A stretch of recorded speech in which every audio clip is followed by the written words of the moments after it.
this a unique challenge for the drivers as we come to the Nordschleife for the second round. It couldn't be any different to where we started the championship just a couple of weeks ago. But what a challenge this is going to be. I mean, in times where we are in lockdown and we can't go racing, esports gives us a chance to try things that we would perhaps never be able to do, and this could be one of them. Fun Cup around the Nordschleife. It's going to be brilliant. Absolutely. Good evening, everybody. Good evening, Chris, and wherever you are tuning in for tonight's race. Bonsoir à tous et tous, chers amis.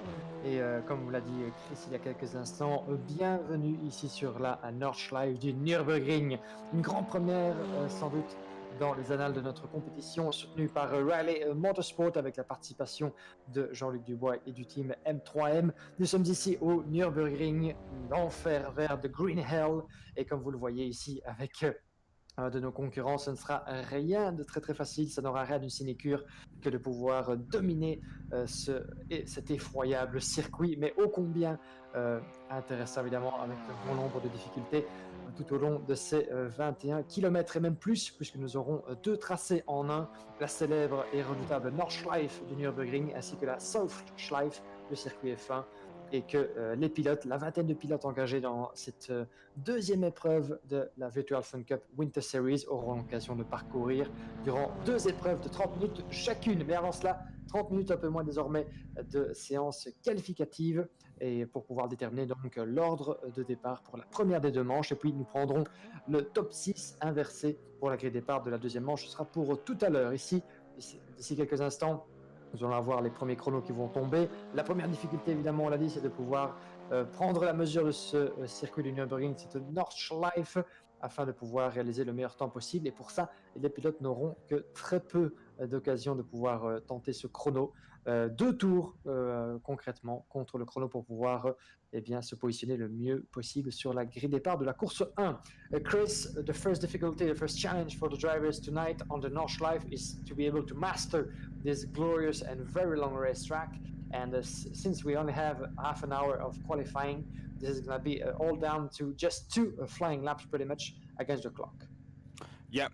It's going to be, if you don't get it right the first time, then you pretty much have to get it right the second time. It's going to be a really fascinating spectacle because, like you were saying, this track, it's a very difficult one. It invites you to push harder than you should, and it invites you to make mistakes as well. And once you make one of those mistakes, that's kind of 10 minutes ruined straight away. So you've got to be very careful and keep it on the road, but at the same time push as well. So it's this unique spectacle that we all love seeing when we have things like the 24-hour of Nürburgring. So just to run you through where we are points wise, of course, we did kick off last year with our first round. It's our first of 6 rounds. We had 2 races. We're going to have 2 races once again this evening. The first will be set by time qualifying. That's how we're going to set the grid for race 1, and race number 2 will be the results of race 1, albeit with the top 6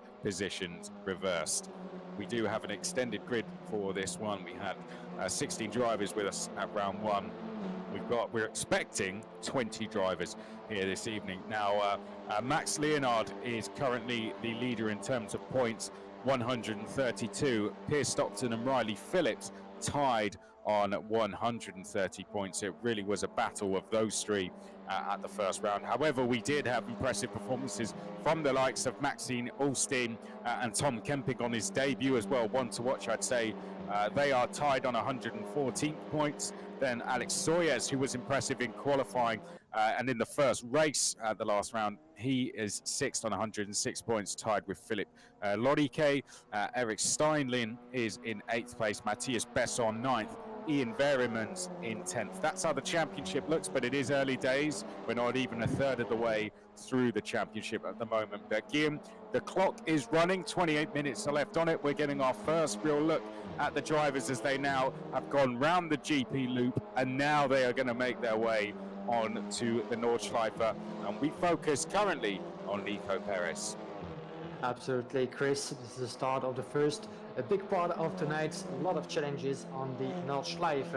On est parti, chers amis, pour la qualification. Un peu moins de 30 minutes, 27 minutes et 30 secondes, vous le voyez sur votre écran, pour parvenir eh bien, à réaliser le chrono le plus probable, le chrono le plus rapide possible tout au long des 20 et plus kilomètres de cette Nordschleife. 20,8 km, c'est la longueur de la Nordschleife.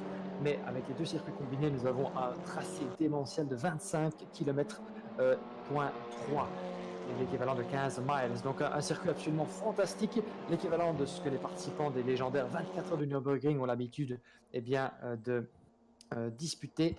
Eh bien, c'est une grande première en tout cas dans le cadre de notre compétition Fun Cup virtuelle, la deuxième manche de notre calendrier qui en comprend 6 et la première de cette année 2021. Bonne année évidemment à toutes et tous où que vous soyez. On espère évidemment que les fêtes de fin d'année ont été réussies et que vous êtes eh bien, toutes et tous motivés à entrer de plein pied dans cette nouvelle saison, en attendant évidemment que les compétitions réelles reprennent le chemin des circuits dans la meilleure des conditions possibles. Évidemment, eh bien, nous vous tenons occupés durant les prochaines semaines avec eh bien, les 5 manches encore à disputer de notre série virtuelle, série hivernale évidemment, qui prend la suite de la compétition que Rally Motorsport avait organisée il y a quelques mois de cela. Vous vous en souvenez sans doute du European Virtual Fun Cup Championship qui avait sacré Maxime Linard qui n'est autre que notre leader provisoire après son excellent week-end il y a 2 semaines lors de l'entame de la compétition sur le circuit Paul Ricard. 6 manches au total, la première donc en France sur le circuit du Castellet il y a 2 semaines, la Nordschleife pour cette compétition ce soir. Et puis nous aurons au courant du mois de janvier des épreuves du côté de Holton Park, ainsi que sur le circuit de Denon, Donington Park et Spa-Francorchamps pour conclure sur une note explosive certainement. Ce sera pour début mars. Mais avant, pas mal de choses à voir ici sur le Nürburgring, la Nordschleife, avec la vingtaine de concurrents. Ils étaient 16 sur le circuit du Paul Ricard pour l'entame de cette compétition. On en entend près d'une vingtaine ici pour relever le défi du grand Nürburgring. Et comme vous le voyez ici, bien Nico Pérez se fait légèrement tasser et même envoyer de plein pied dans les rails de sécurité à l'extérieur du virage. Le circuit du Nürburgring, non seulement très très long, on disait plus de 25 km les deux circuits combinés, plus de 21 km environ pour la grande Nordschleife et 150 virages, 154 virages sur la Nordschleife. Un tracé absolument démentiel, effrayant, avec énormément de difficultés, de challenges pour la plupart de ces pilotes qui ont eu l'occasion évidemment d'en goûter toutes les difficultés lors de la séance d'essai libre qui a précédé cette séance qualificative. Il reste un peu moins de 25 minutes et comme vous le voyez, Nico Pérez éprouve toutes les difficultés à avoir un tour pour le moins clair. On le disait, cette piste du Nürburgring à la fois très très technique, étroite, très très vallonnée, avec pas mal de pièges à la sortie de chaque virage. Pas facile évidemment de se faire une place sur cet étroit ruban de macadam. So Chris, we've seen Nico Perez being pushed out of the track. So this is the first of many challenges those drivers are going to have to be facing tonight. And as I was saying just a minute ago, this track of Nürburgring is not only technical and very hilly, but also very tight in some parts. Yeah, it's got a little bit of everything to it, hasn't it? And it's very narrow. I think that's the most tricky part of the Nordschleife when you do speak to drivers. It is very narrow, so it's very hard to overtake, particularly once you come off the GP loop and get onto the Nordschleife. Overtaking opportunities are few and far between. You have to be clinical when you take them as well. You have to be a little bit ruthless at times. It's a very easy track to defend around as well. So getting past is not going to be easy. We'll jump on board with Dave Farrow now and have a little look at things from his perspective. So here we can see on board coming up to the left-hander now. And Dave Farrow, one that did impress at the opening round. Let's see how we can do this evening. But this gives you an idea, Guillaume, of just how tight it is. I mean, you could picture maybe 2 cars side by side just. So it's not easy to overtake around here. Here we're going to see one of the most famous corners around this circuit coming up to us now as we get on to the carousel, the left-hander coming up, and here we go. So I think that's going to be the trickiest thing for the drivers, Guillaume. I mean, we talked about the last track, Paul Ricard, we were at. That's a track where you can overtake at, so qualifying wasn't as crucial. But here I'd say it's going to be very crucial. Yeah, absolutely. As you said, Paul Ricard has quite a lot of different overtaking opportunities in the senior corners, in the chicane, on the Mistral straight, as well as on the start-finish straight itself. But here, Nürburgring is a kind of a different beast, isn't it? And this is so tight, so hilly, and so challenging in parts that especially right now in qualifying, you need to put yourself together to have the perfect lap, and as much as you can, because this is now the out lap. But if you happen to lose a bit of time in this out lap, this means that you'll have less opportunities in your next two laps to less time to do proper laps just after. So this is gonna be very very tight for all those drivers, and we've just seen Nico Perez running into a bit of a trouble over there and losing time already in his out lap. So this means that he's gonna have to put the next two laps of Nico Perez as are gonna need to be absolutely perfect altogether to be able to see the end of the qualifying practice and have at least a fast lap posted. So this is not easy at all, and as you can see, it turns all directions definitely, and the elevation changes on this track are so numerous that sometimes there's I don't know how many corners that you can see the entry but not the exit. So this is definitely something that all those drivers need to master.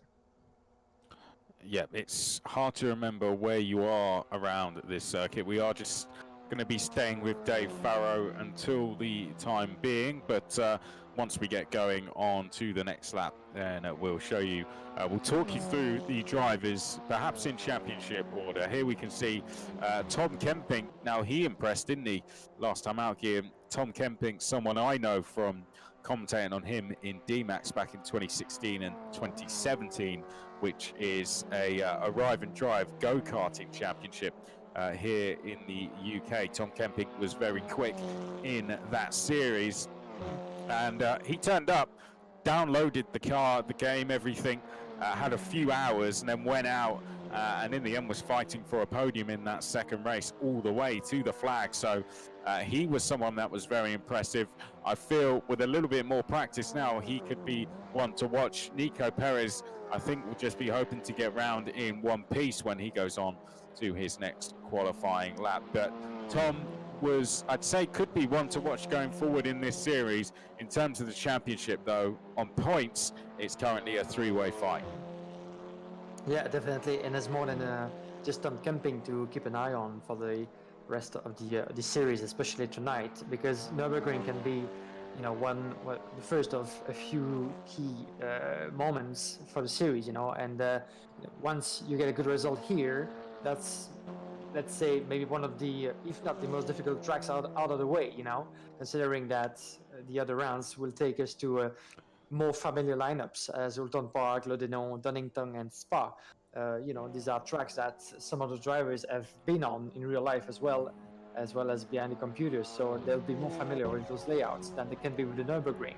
So get the good result here at the Nordschleife and with the points that go with it.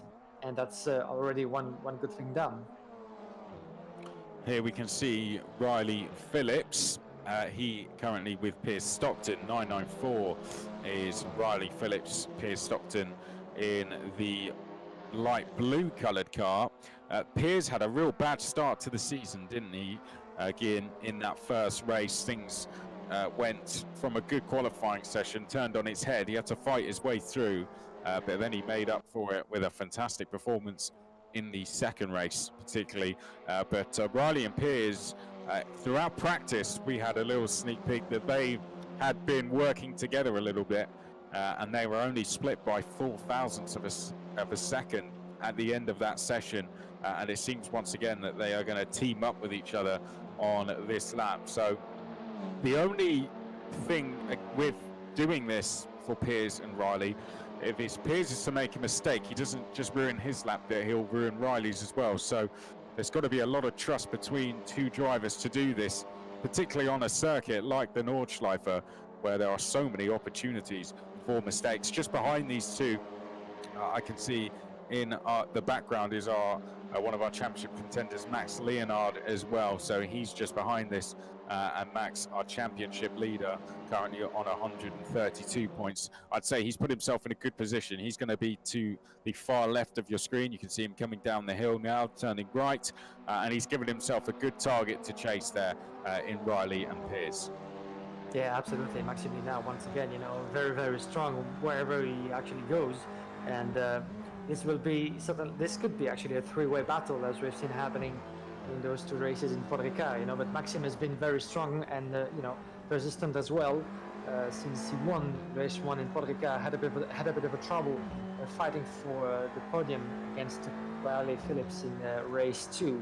But, since he collected enough points to be in the lead for just 2 tiny points, the championship order can be turned on its head after the Nürburgring. But this will be very, very fascinating to see, that's for sure. Linard, Stockton, and Riley Phillips are really, really, for now, the 3 men that have been on top of the series in Paul Ricard. But watch out, as we've seen, for the other names that we might see pop up, in the first position. There's Tom Kempik or Axel Sories as well. That can be a strong contender for points. Well, let's have a look on board with Piers Stockton, because currently we're on board with Riley Phillips. He's going to be working with Piers Stockton, but we'll jump on board with him in just a second, because what we're going to see now is a little look at what, in fact, just on board with Riley. We don't even need to go on board with Piers here, but you can see just how narrow it is as they go past Dave Farrow there, and Dave Farrow was definitely helped Piers and Riley there and not fighting it. He got out of the way. This is a very quick left-hander, which is going to take us into a right. You're going to see a gravel trap to your left, which I'm sure will take a prisoner or two this evening. Heavy braking zone, that one, usually, and one where I think we're going to see some overtaking. But this just gives us a view of how close it is out there. These cars, though, like big go-karts, aren't they? So I'd say they're going to be really good fun to race around the Nordschleife, even if it is going to be difficult at times to overtake each other. Absolutely. Chers amis, si vous nous rejoignez maintenant, soyez les bienvenus à nouveau pour la deuxième épreuve de la Virtual Fun Cup Winter Series. Nous sommes en direct ici pour les 15 dernières minutes de la séance qualificative. Je suis Guillaume Alvarez en direct et en compagnie de Chris McCarthy. Évidemment, toujours très heureux d'être à vos côtés pour suivre la deuxième épreuve de cette série hivernale mise sur pied par Riley et Andrew Phillips de Phillips Motorsport avec le soutien de la sueur inconditionnelle de Jean-Luc Dubois et du team M3M. Nous sommes ici donc dans la séance qualificative avant les 2 manches à suivre. 2 courses en une, course 1, course 2. La grille de départ donc déterminée d'ici un petit quart d'heure par les chronos réalisés par les uns et les autres. Nous comptons une vingtaine de pilotes qui ont répondu présent pour cette deuxième épreuve et on les en remercie à nouveau. Nous étions 16 en piste pour l'entame de la compétition il y a 2 semaines sur le circuit Paul Ricard. On change de décor, on change de challenge, place à la Nordschleife du Nürburgring. Et les challenges, ils sont bel et bien nombreux sur cette boucle du Nord, cet enfer vert de plus de 20 km que les pilotes doivent négocier. Ils ont 2 tours contre le chrono et comme vous le voyez ici, avec un de nos concurrents, ça n'a rien d'une sinécure de pouvoir maîtriser les plus de 150 virages de cette boucle du Nord et pouvoir en sortir avec un chrono probant, puisqu'il n'y a que 2 tentatives à peine après l'outlap, donc le tour de chauffe en quelque sorte, avant les 2 tentatives contre le chrono, donc c'est très très court, sachant que les concurrents ici de la série hivernale mettent environ une dizaine de minutes à parcourir les 2 circuits, puisqu'il ne s'agit pas que de la Nordschleife, mais également du circuit de Grand Prix, ce qui nous fait pour une longueur de circuit de plus de 25 km à parcourir. Rendez-vous compte, environ 3 fois seulement pour chacune des 2 épreuves, qui nous réuniront d'ici un peu plus d'un quart d'heure. Pour l'instant, nous attendons la conclusion donc de cette séance qualificative afin de voir qui pourra émerger en tête, qui pourra donc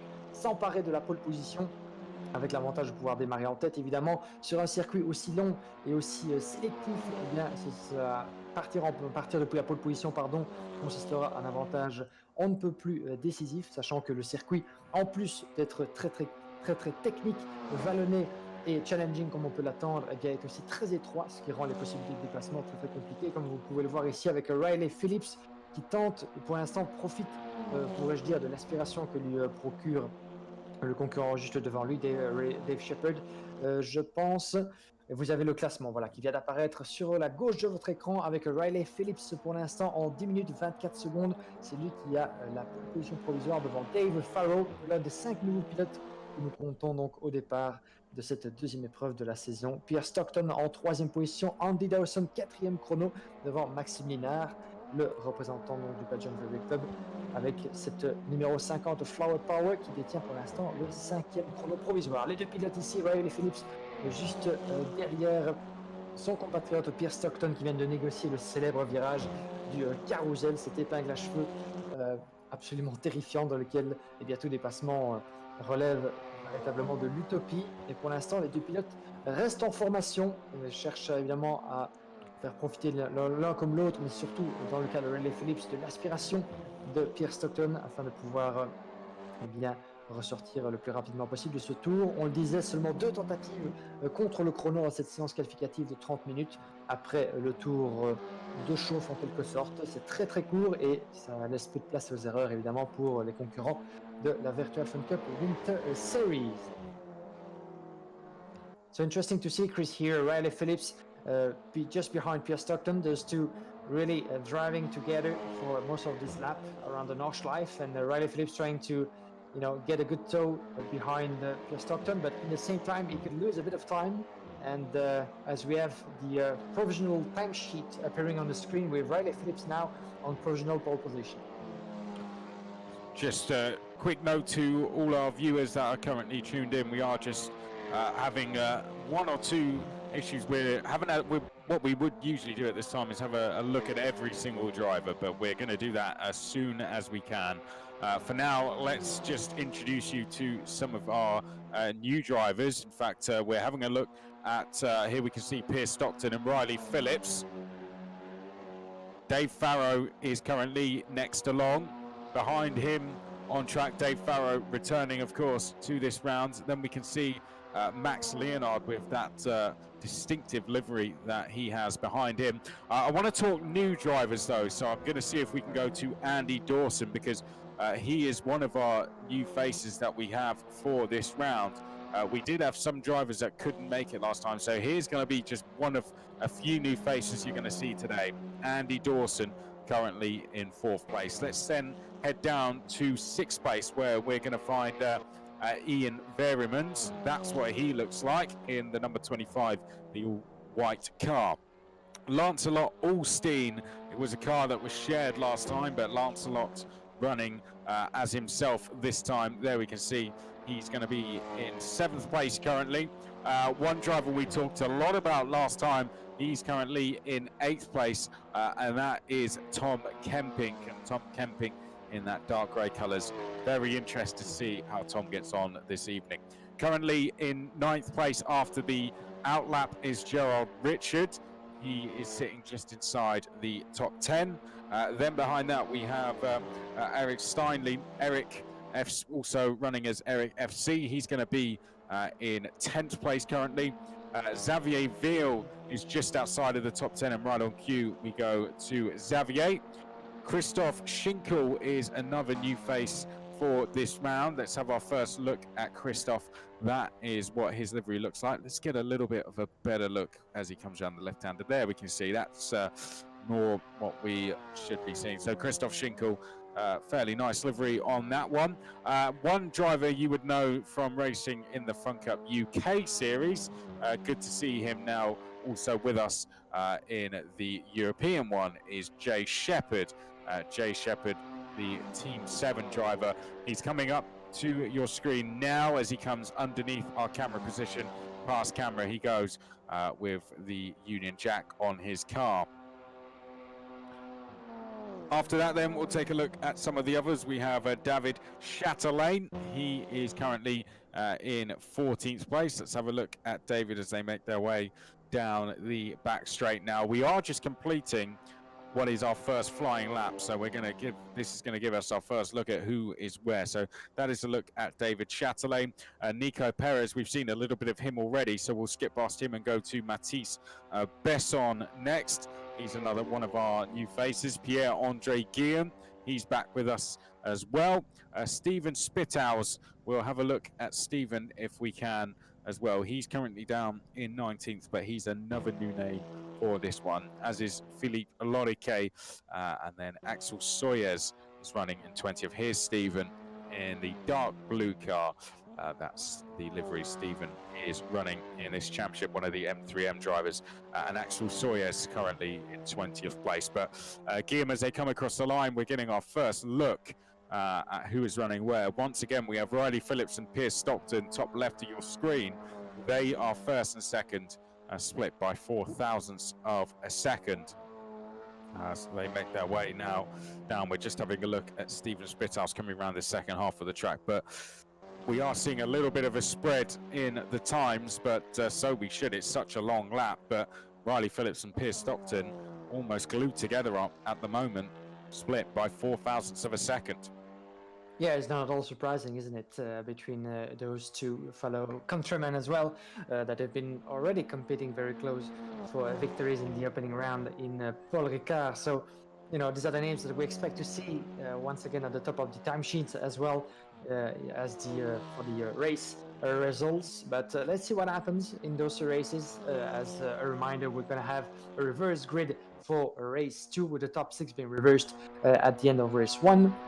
So this will allow us to have a bit of a scramble and to have more opportunities for drivers who didn't make it as high as they would have hoped in race 1 to maybe go for the win in race 2. But they're going to have to take into account, of course, the big players in this winter series. Riley Phillips, that we've seen, very strong as well in Paul Ricard with, a very strong finish as well. He didn't win yet with 2 places for Riley Phillips, but third in the championship, just 2 points down. Maxime Linard and Pierce Stockton, 1 victory each at Paul Ricard. And of course, all doors are open here in Nürburgring. Il reste un peu moins de 6 minutes au chrono, chers amis, et pour l'instant, Riley Phillips, 3e au classement provisoire donc, de cette compétition virtuelle de la Fun Cup. Riley Phillips en tête pour l'instant, pole position provisoire pour le jeune Britannique en 10 minutes 19 et 7 dixièmes. C'est 3 secondes 4 plus rapide que Maxime Linard, notre leader provisoire au classement général. 11 secondes 6 de mieux sur Tom Kemping pour l'instant, donc des écarts assez conséquents, vous en conviendrez, sur ce circuit. Certes, plus de 25 km à parcourir, les 2 circuits, on le rappelle, la Nordschleife et le circuit F1, afin de pouvoir réaliser le tour le plus rapide possible. Mais pour l'instant, Riley Phillips, qui ne manque pas d'expérience, certainement, qui a eu l'occasion avant cette épreuve de pouvoir s'entraîner sur ce tracé ô combien particulier. Riley Phillips, Maxime Linard et Tom Kemping, c'est votre top 3 provisoire, alors qu'il reste un peu plus de 5 minutes pour boucler donc cette séance qualificative et pour pouvoir bien s'en sortir le mieux, avec Jay Shepherd de retour sur la grille de départ avec le 4e chrono provisoire. Pierce Stockton qui vient de se glisser en 2e position, 4 millièmes de seconde, on le disait juste à l'instant, il vient de réapparaître dans notre classement, 4 millièmes entre les deux, Riley Phillips et Pierce Stockton pour l'instant, un écart minimal sur une piste aussi longue, ça relève véritablement de l'exploit. Maxime Linard en 3e position, Tom Kemping 4e, Jay Shepherd 5e, Axel Soyer 6, devant Andy Dawson, Dave Farrow. Ensuite, nous avons Yann Varemans et Xavier Whale, ainsi que Eric Stelling qui boucle le top 10 pour l'instant, un peu moins de 5 minutes que la conclusion de cette série qualificative. Right on board with Jay Shepherd, second in the Fun Cup UK Championship last year. Oh dear, and you can see just running a little bit wide there, coming into the right-hander, gathers it back together for the left. Jay Shepherd didn't take part in the first round of the European Virtual Fun Cup Winter Series, but he's here for the second, and no surprise to see him up the top. So let's do our full run through of where we are time-wise. Riley Phillips currently leads the way. Second is Piers Stockton. Piers having a bit of a technical stop at the moment. Oh dear, and let's, I guess we should jump off board with Jay Shepherd because it's not going well for him at the moment. Riley Phillips will pick him up in just a second. Tom Kemping will go to next after Riley. He's currently in 3rd place. He's having a good run at the moment. Max Leonard has called it a day after just 1 lap. Jay Shepherd is 4th. Axel Sawyers, let's go and find him. He's currently in 5th place. He's having a great run. Here he is, Axel Sawyers, getting on the front foot just like he did at the first round. Dawson is 6th. Farrow, Verimans, Veal. And then we have Eric down in 11th place. Olstein is 12th. Richard 13th. Pierre-Andre Guillaume 14th. Then it's Schinkel. Behind that we have next along David Chatelain, and then Nico Perez, Besson. Then behind that Philip Lodike and Spithouse at the very back of the field currently. But let's go back to Riley Phillips. He's the one setting the pace so far. Let's have a look at him as we have now just 2.5 minutes to go here, Guillaume. Yeah, he's got on board right now with Riley Phillips indeed on that Nordschleife.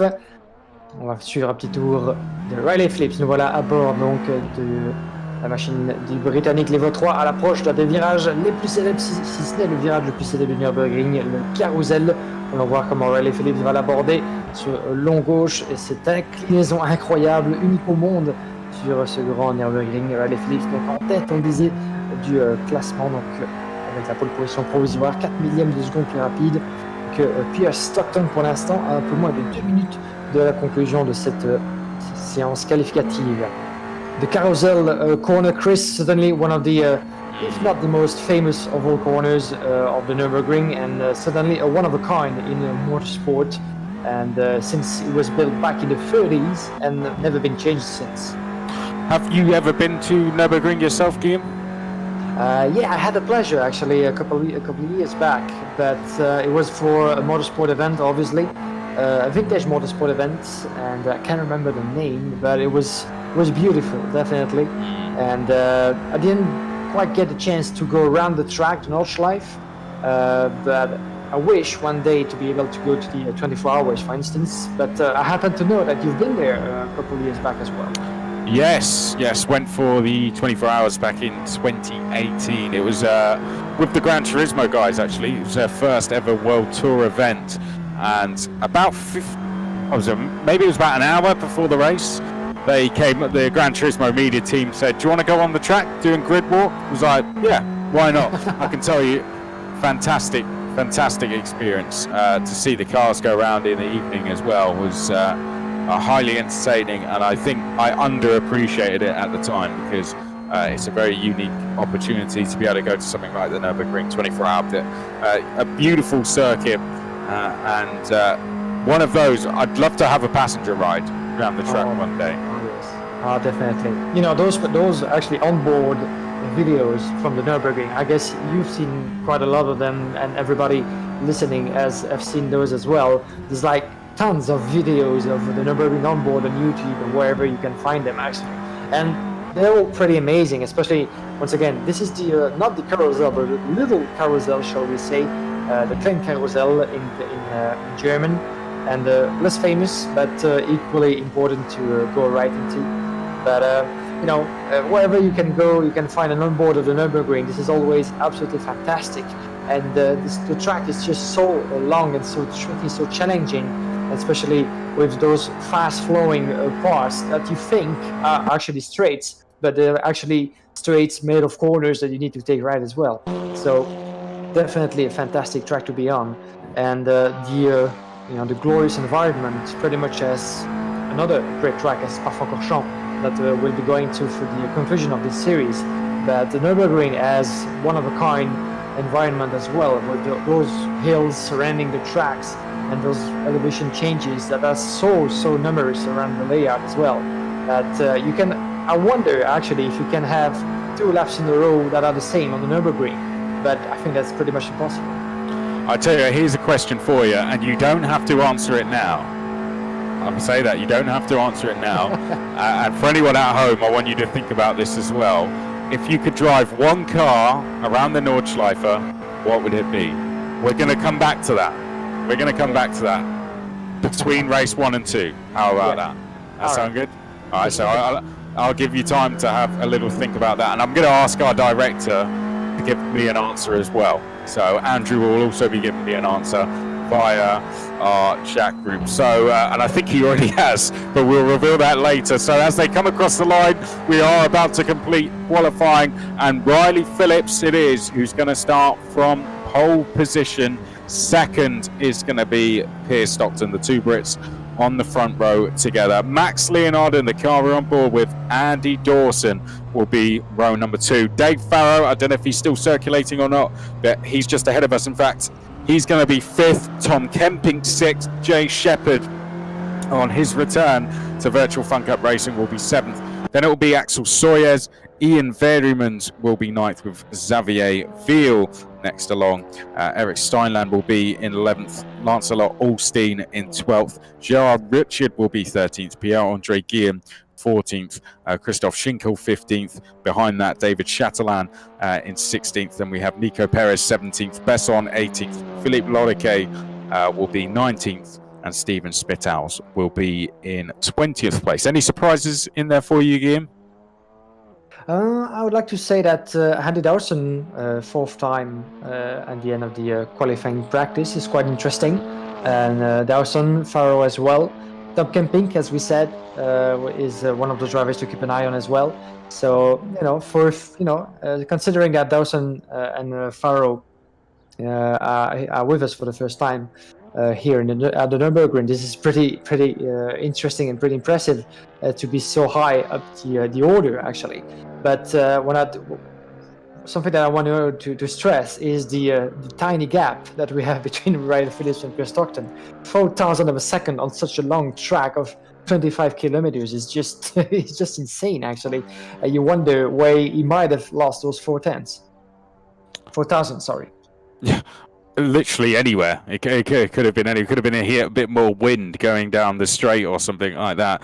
But those two are going to be very hard to separate. What we're going to do now is try and speak to our pole sitter, Riley Phillips. We'll see if we can get him in. We're going to have a few minutes now to build up to our first race. Don't forget that we are asking everyone tonight if they could drive one car around the Nordschleife. What would it be? We're going to hear the answer of Guillaume, our director, between races 1 and 2, but maybe we'll hear one from a driver just now. Riley Phillips, welcome, sir, to the chat, and congratulations on pole position. Thank you very much. Yeah, it was a bit of a short qualifying, even though it was 30 minutes long, because obviously you only get 2 or 3 laps to do those times. But yeah, me and Piers were working quite well together. It was a very close separation at the end there, 4,000th of a second. We won't keep you long because we know you want to go and get set, but give us your predictions ahead of this race. Ahead of this race, how difficult is it going to be? It's going to be really tricky to be consistent and not kind of go off anywhere. It's a really tricky track and it's super long and requires quite a lot of concentration. So I'm looking forward to that between me, Piers and Max, really. We'll see if Andy can keep up with us or anyone else, really. It's a long track, as I say. I think the issue is lots of people don't know it as well as we do. Yeah, it's super fun to have these fun cup cars. It's going to be a tactical battle, isn't it? Because you don't know whether you want to be ahead or behind when you hit the long straight coming up towards the last section of the circuit on the last lap. I haven't really thought that through yet. And then we'll see who gets it on the last corner, probably. Well, we'll let you go and get in the zone. Our pole sitter, Riley Phillips, thank you very much for talking with us. Good luck to Riley Phillips. He's now going to go and get himself set. We're building up to this first race. So, Guillaume, I'll quickly hand over to you to do a little bit of a roundup before we get going. Thank you, Chris. Voilà, vous avez entendu, chers amis, une courte interview de notre poleman Riley Phillips, pas encore victorieux dans cette entame de championnat hivernal, la Virtual Fun Cup Winter Series, donc avait pris son envol il y a 2 semaines de cela au Paul Ricard, mais 2 troisième places toutefois, 2 podiums pour Riley Phillips, 2 troisième places effectivement pour lui, et peut-être une revanche à prendre. En tout cas, il a déjà fait le plus dur en quelque sorte en signant la pole position au terme de ces 30 minutes de séance, et vous l'avez entendu, une séance qui s'est avérée assez d'une longueur, on va dire, similaire à ce qu'on avait d'habitude, mais malgré tout très courte, puisque les pilotes n'avaient que 3 tours environ pour pouvoir réaliser un chrono probant, le tour de lancement et puis 2 tours contre le chrono, en espérant évidemment que rien ne se passe. Et on a vu certains pilotes éprouver certaines difficultés, ne fût-ce que rester en piste ou avoir le tour le plus clair possible. Donc d'ici quelques instants, chers amis, nous aurons le début de la course 1. 30 minutes d'épreuve, vous voyez le chrono qui se décompte. D'ici un peu moins de 4 minutes 30, les pilotes seront prêts pour l'entame des festivités. 2 courses de 30 minutes, la grille départ qui va se former d'ici quelques instants. On vous rappelle le principe, la course 2 sera déterminée donc par le résultat de l'épreuve avec le top 6 inversé, ce qui veut dire que le pilote qui terminera en 6e position s'élancera en pôle pour la deuxième épreuve, 30 minutes après la première, donc 30 minutes de durée, 5 minutes de pause entre les deux. Et l'occasion donc de trouver une réponse à la question que l'on s'est posée avant l'entame de cette première course. Si vous deviez choisir une voiture avec laquelle rouler sur le Nürburgring, laquelle choisiriez-vous?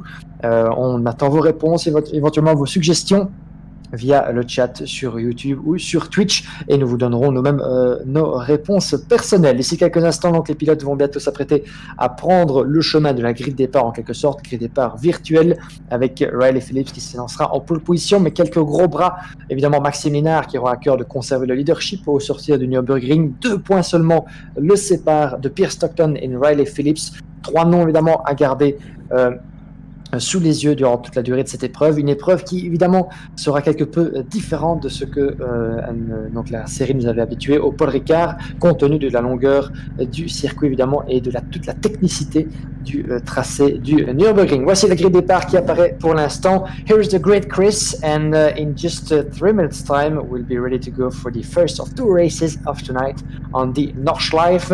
And as we said, just 2 points splitting Maxime Linard and Pierre Stockton as well as Riley Phillips. And this is going to be a 3-way battle, absolutely fantastic. But let's not forget the other challengers in this competition.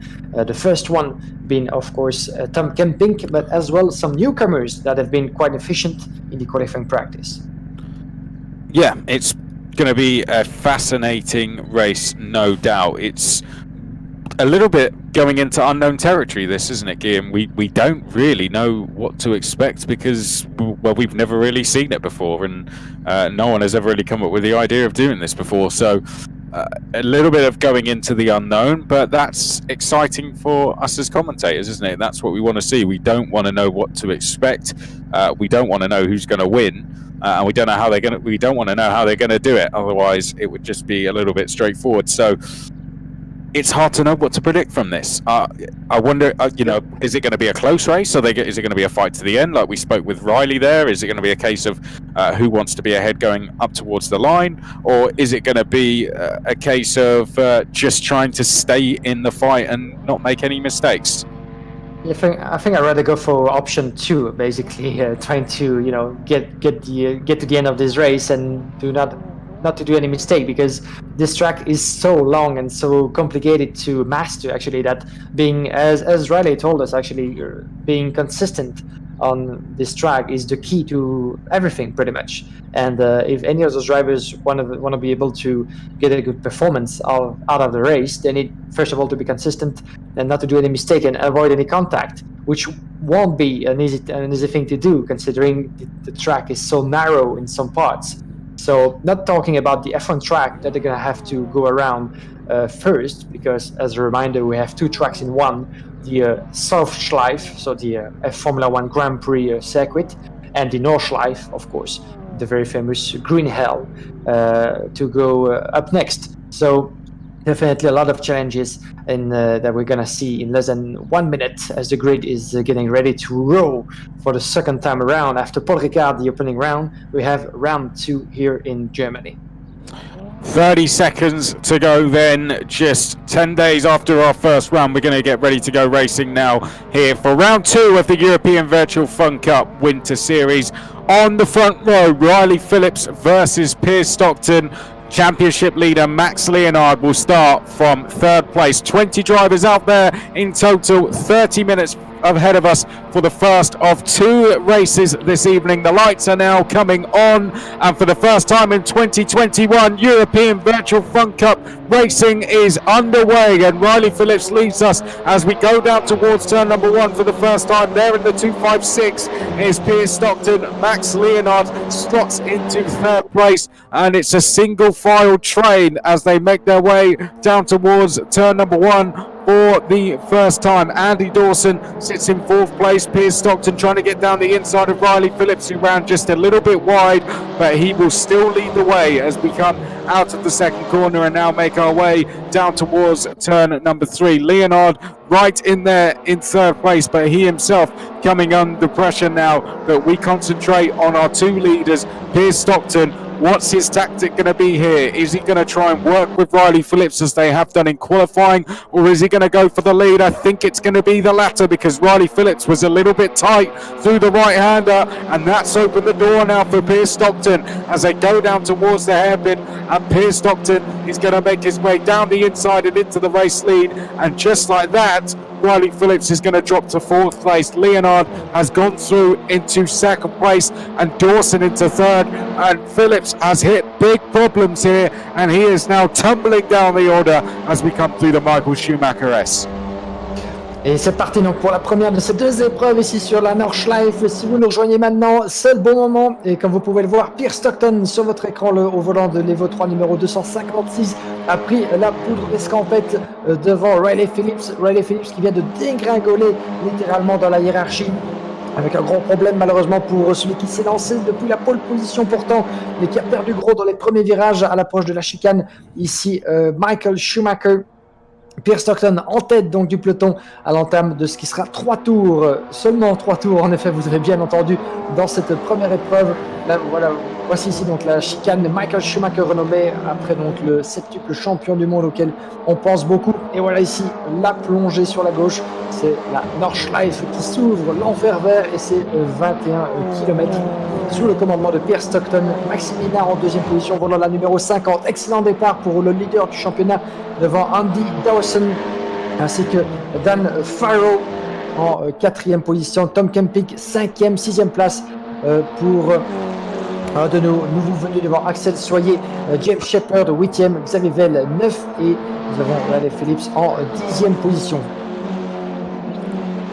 Well, unfortunately, we've had a problem for Riley Phillips in the early stages of this race, a PC problem for him, and unfortunately he is now running down in 16th place. But we jump on board with one of our 3 championship contenders after just the first round, and that is Max Leonard, one of the 3 drivers currently fighting for the title, split between just 2 points between the 3 of them, and it's Max Leonard chasing down Piers Stockton ahead of us. But don't discount Andy Dawson. He may be his first appearance in the championship this season, but if we jump back to 3rd place, we'll see Andy Dawson is right in this fight with Piers Stockton and Max Leonard, and there he is just behind us. Dave Farrow is up in the background. He's being closely pursued by Tom Kemping, and the top 5 certainly are breaking away from the rest of the field, albeit in 2 packs, with 3 in the fight for the race lead and 2 in chase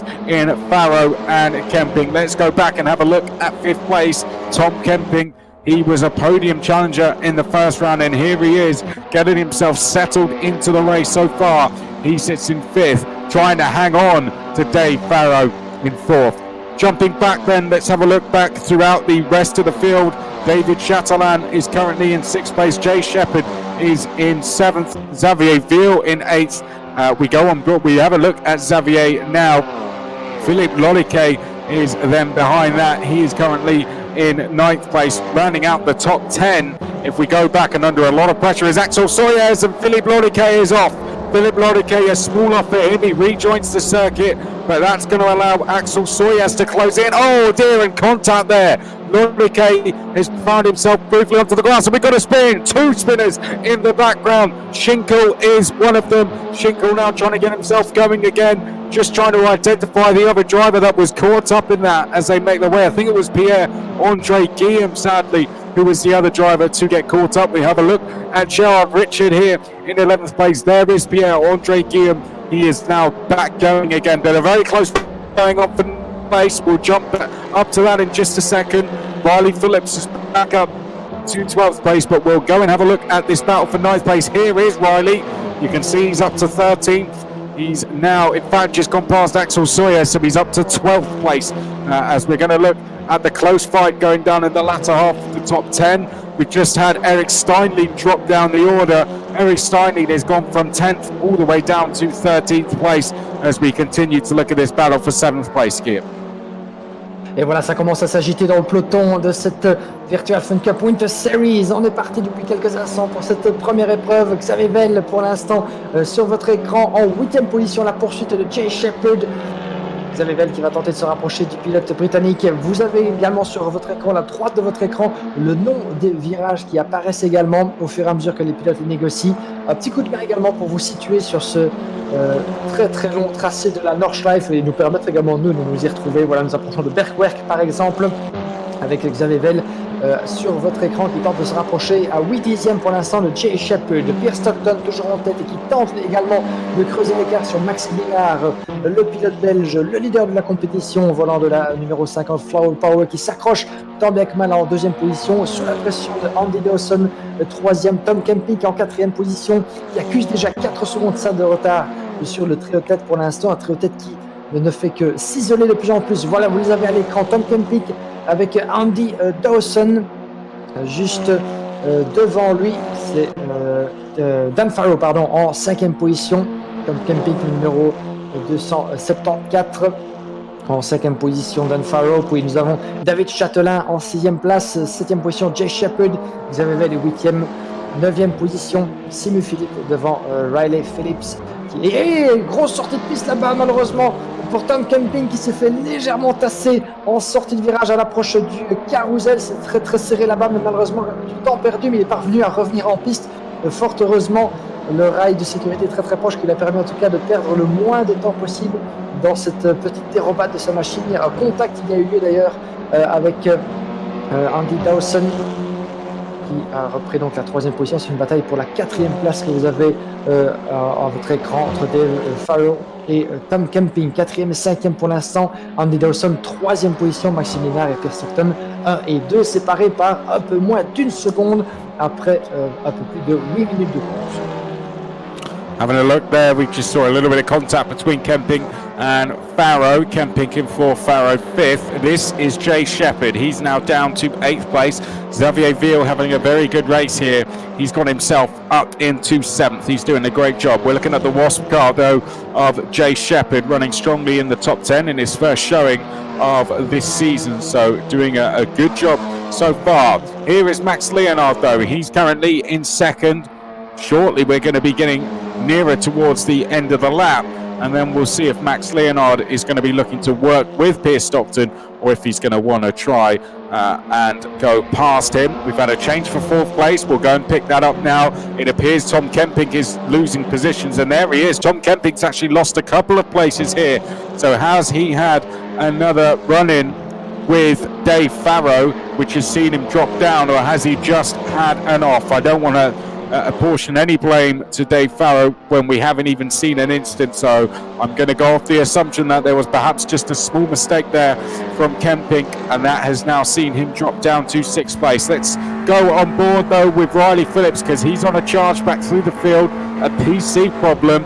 Our pole sitter dropping down to almost last place, and we are on board with him as he now makes his way back into the top 10. So 9th place now for Riley, and ahead of him next, there you can see in the distance 4 drivers within arm's length, you could argue, and they are Shepherd, Veal, Kemping and Chatelain. So lots for Riley to chase down, but we've had a change of lead. Let's go and have a look at that. Max Leonard has taken the lead away from Pierce Stockton, and we have a new race leader in our championship leader, Max Leonard. Et changement de leader à l'instant, vous l'avez vu avec Maxime Linard qui a un peu moins de 10 minutes dans cette première épreuve sur la Nordschleife, vient de prendre l'avantage sur Pierre Stockton. Les voilà qui négocient, et des appels de phare de la part de Pierre Stockton qui demande le passage ou qui veut influencer Maxime Linard pour peut-être reprendre l'avantage au terme de cette énorme ligne droite de retour vers la ligne droite de départ et d'arrivée, vers la région des stands et du paddock du Nürburgring. Cette énorme ligne droite de Tingarten et Antonius Busch, où des vitesses de plus de 300 km/h sont atteignables. Pas forcément au volant, évidemment, de Fun Cup Evo 3, mais voilà, nous sommes à bord ici de Jay Shepherd à la poursuite de Xavier Vettel. C'est la bataille pour la 7e place. Mais devant, Maximilien et Pierre Stockton sont séparés par également 7 dixièmes de seconde à un peu plus de 10 minutes dans cette première épreuve. Donc Linard en tête devant Pierre Stockton, Andy Dawson 3e devant Dan Farrow. Une bataille à 3 superbe là-bas avec Jay Shepherd qui va tenter peut-être de s'infiltrer. Tom Kempy qui est légèrement tassé sur la droite. Et ça se contacte là-bas. Il est sorti de piste pour Xavier Vettel. Xavier Vettel qui se fait légèrement, mais peut-être même de manière assez musclée, pousser vers l'extérieur de la piste. Le voilà, vous l'avez à l'écran. Malheureusement, Xavier Vettel qui va perdre très très gros de l'aventure alors qu'ils étaient à 3 de front au terme de cette ligne droite. Et malheureusement, ça n'est pas passé pour Xavier Vettel qui était pourtant. Et oh, il y a des nouveaux soucis malheureusement pour Vettel qui, vous l'avez vu à l'instant, vient de taper le rail de sécurité avant le retour sur la ligne droite des stands et d'arrivée. Donc la malchance pour Xavier Vettel qui se battait pour une potentielle 7e position. Mais ce n'est pas passé avec Tom Kempy qui un accrochage a résulté en une grosse sortie de piste pour Xavier Vettel. Not too sure exactly how to destruct that one, but just slight contact at a very high-speed corner. Didn't seem like anything malicious from either driver, but sadly it has seen Xavier Vettel tumbling down the order, and Jay Shepherd now finds himself in a little bit of a fist fight here with Tom Kemping. Jay Shepherd in 7th place, Kemping trying to just hold on. He was once challenging for 4th place. He now finds himself dropping down the lower order of the top 10. But what these guys both have to be worried about is the driver in chase in the blue and yellow colour scheme, and that is Riley Phillips, because he qualified on pole position and very quickly he is closing the gap to these guys. Out front, Leonard leads by just under a second, but we're going to stay with this fight for the time being. Let's have a look with Riley Phillips now, because he is just about to become within a second of the two ahead, as Jay Shepherd's trying to have a look down the inside of Kemping. Shepherd down the inside, nice move, and that is 6th place as Jay Shepherd makes his way past Tom Kemping. Et très beau dépassement de la part de Jay Shepherd qui va de prendre l'avantage sur Tom Kemping. Kemping qui va tenter peut-être de répliquer sur son adversaire britannique. Ça va être très serré là-bas. C'est une bataille pour la 6e place. Et Tom Kemping qui repasse juste dans la descente avant l'approche de la chicane Michael Schumacher que vous allez voir d'ici quelques instants. Nous sommes toujours sur le circuit, évidemment disputé, utilisé, dirais-je, par les monoplaces de F1. Et attention, accrochage là-bas avec Jay Shepherd qui manque de sortir de la piste et de partir en tête à queue. Mais il est parvenu à se maintenir en piste, Jay Shepherd. Ça s'est joué vraiment à un cheveu, et qui en profite derrière pour revenir et lui mettre la pression. Riley Phillips, nous sommes à bord de celui qui s'est lancé en pole position mais qui a rétrogradé dans le premier tour de cette première épreuve de la soirée. Il est en 8e position, Riley Phillips, dans la roue de Jay Shepherd. Jay Shepherd qui est parvenu de justesse à garder le contrôle de sa machine après un contact avec Tom Kemping et accrochage malheureusement. Et voilà Jay Shepherd qui est cette fois-ci poussé pour de bon dans le rail de sécurité. Et regardez qui est passé juste devant sur la droite. Je pense que c'était Philippe Loriquet qui vient de partir en tête à queue à vous également. Ça s'accroche dans tous les sens ici dans l'entame de ce qui semble être le 2e tour de cette première épreuve. Mais quoi qu'il en soit, Tom Kemping est en 6e position, Jay Shepherd 7e, Riley Phillips 8e. Et malheureusement, Philippe Loriquet a perdu quelques plumes de l'aventure en partant en tête à queue. Il était passé brusquement par la droite de Jay Shepherd et Riley Phillips après le léger tassement qu'on vient de voir à l'instant, mais ça n'a pas porté ses fruits et il vient de rétrograder en 10e position. A bit of a mess over there, Chris. Yeah, just a little bit, but we're going to now go back to our leaders. It's side by side between Max Leonard and Piers Stockton, and Piers Stockton it is to the inside. Is he about to retake this race lead from Leonard? I think he is, and Piers Stockton hits the front once again, but it isn't over just yet because Max Leonard still to his inside. All of this playing into the hands of Andy Dawson, who's been able to keep a manageable gap to the top two, and Andy Dawson is only going to get closer with these two still side by side as they make their way uphill. To the left of screen is Stockton, nearest to us in the 50 is Max Leonard, but two of our championship contenders going head to head, and they're still side by side after about 9 or 10 corners. It is still as you were. Leonard to the inside now as we hit a left. Stockton finally tucks back in behind. And Andy Dawson, let's have a little look on board with Andy Dawson, and we will see he is now right with the top two as they make their way down through the quick left-hander and into the heavy braking zone at this next left. So 3 for the lead, and then a 10.5 second gap back to 4th place, which is Dave Farrow. I'd like to say, Chris, that at the moment it seems to me that Andy Dawson has the best position in this three-way battle, because he leaves Maxime and Pierre Stockton battling against one another for the win, but he keeps observing them and keeping his distance. But of course, the task for him is to try not to have too much distance between himself and two others. Otherwise, you won't have enough time or to try to open the door and to get ahead. But at the moment, he stays quite, firmly out, let's say out of the battle, but not keeping too much distance from the leaders. But I'm sure he's waiting for the right moment, the right opportunity to dive around the inside of the two, or provoke a mistake and maybe get ahead. So that could be interesting. Yeah, indeed. Now this is round 2 between Riley and Jay Shepherd. Jay Shepherd running wide. Riley's going to want to try and get through, and this is what we were talking about in qualifying. This is how hard it is to overtake. The difference between these two in qualifying was fairly large, but Riley just can't find a way through.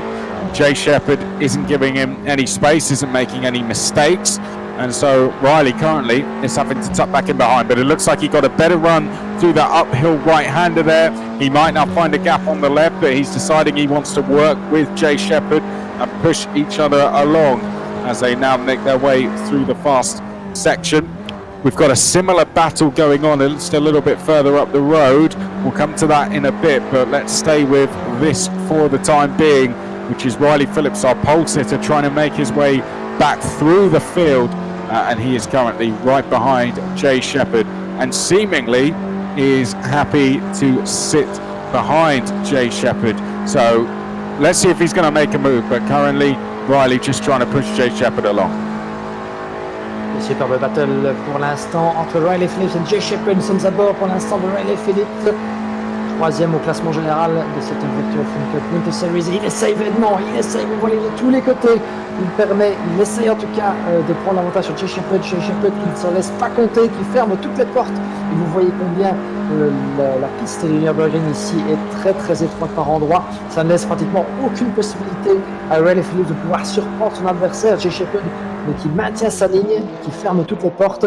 Et on se retrouve ici avec Tom Kemping, autre battle pour la 4e position. David Farrow en 4e place. Votre Tom Kemping qui vient de prendre l'avantage. Changement de position pour la 4e place. Tom Kemping qui négocie à l'instant même le célèbre carousel juste devant David Farrow. Ces deux-là viennent d'échanger la position avec pour l'instant Maxime Lénard qui mène toujours le bal avec 7 dixièmes d'avance sur Pierre Stockton. Le duel fait toujours rage pour la victoire finale alors qu'il reste 12 minutes à disputer dans cette première épreuve.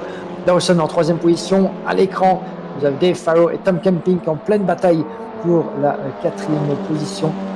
Alors Tom Kemping juste derrière. 6e place. 4e place pour Dave Farrow. Tom Kemping en 5e position. Jay Shepherd 7e, Riley Phillips 8e, David Châtelain juste entre les deux, s'est intercalé en 6e position. Voilà le 274 à votre écran dans les méandres du Nürburgring, alors que nous approchons bientôt du dernier tiers de compétition dans cette première épreuve, avec toujours une indécision qui règne dans la bataille pour la victoire entre Maxime Lénard, Pierre Stockton et Andy Dawson en 3e position. So let's do a full run through of where we are in this race, and let's start with our race leader, which is Max Leonard. Max Leonard is also our championship leader, and he is currently leading the way. Piers Stockton is second. We now look at Andy Dawson on his debut, who looks set to perhaps take a podium, if not a race win, if things should fall to pieces just ahead of him. Andy Dawson very much in the fight for the win. Fourth is Dave Farrow, all on his own at the moment. I think he'd like it to stay that way. 5th place behind him is Tom Kemping, who has just made his way past David Châtelain, who currently sits in 6th place. 7th place is now Riley Phillips. He has now got ahead of 8th place, who is Jay Shepherd, after that earlier contact which saw Jay Shepherd have a spin. We have talked a lot about him so far this evening, But sitting in 9th place is Axel Soyez, and he would have hoped that the battle between Riley and Jay would have continued so that he could close the gap. But being on your own is never a bad thing around the Nordschleife, especially when you're in the top 10.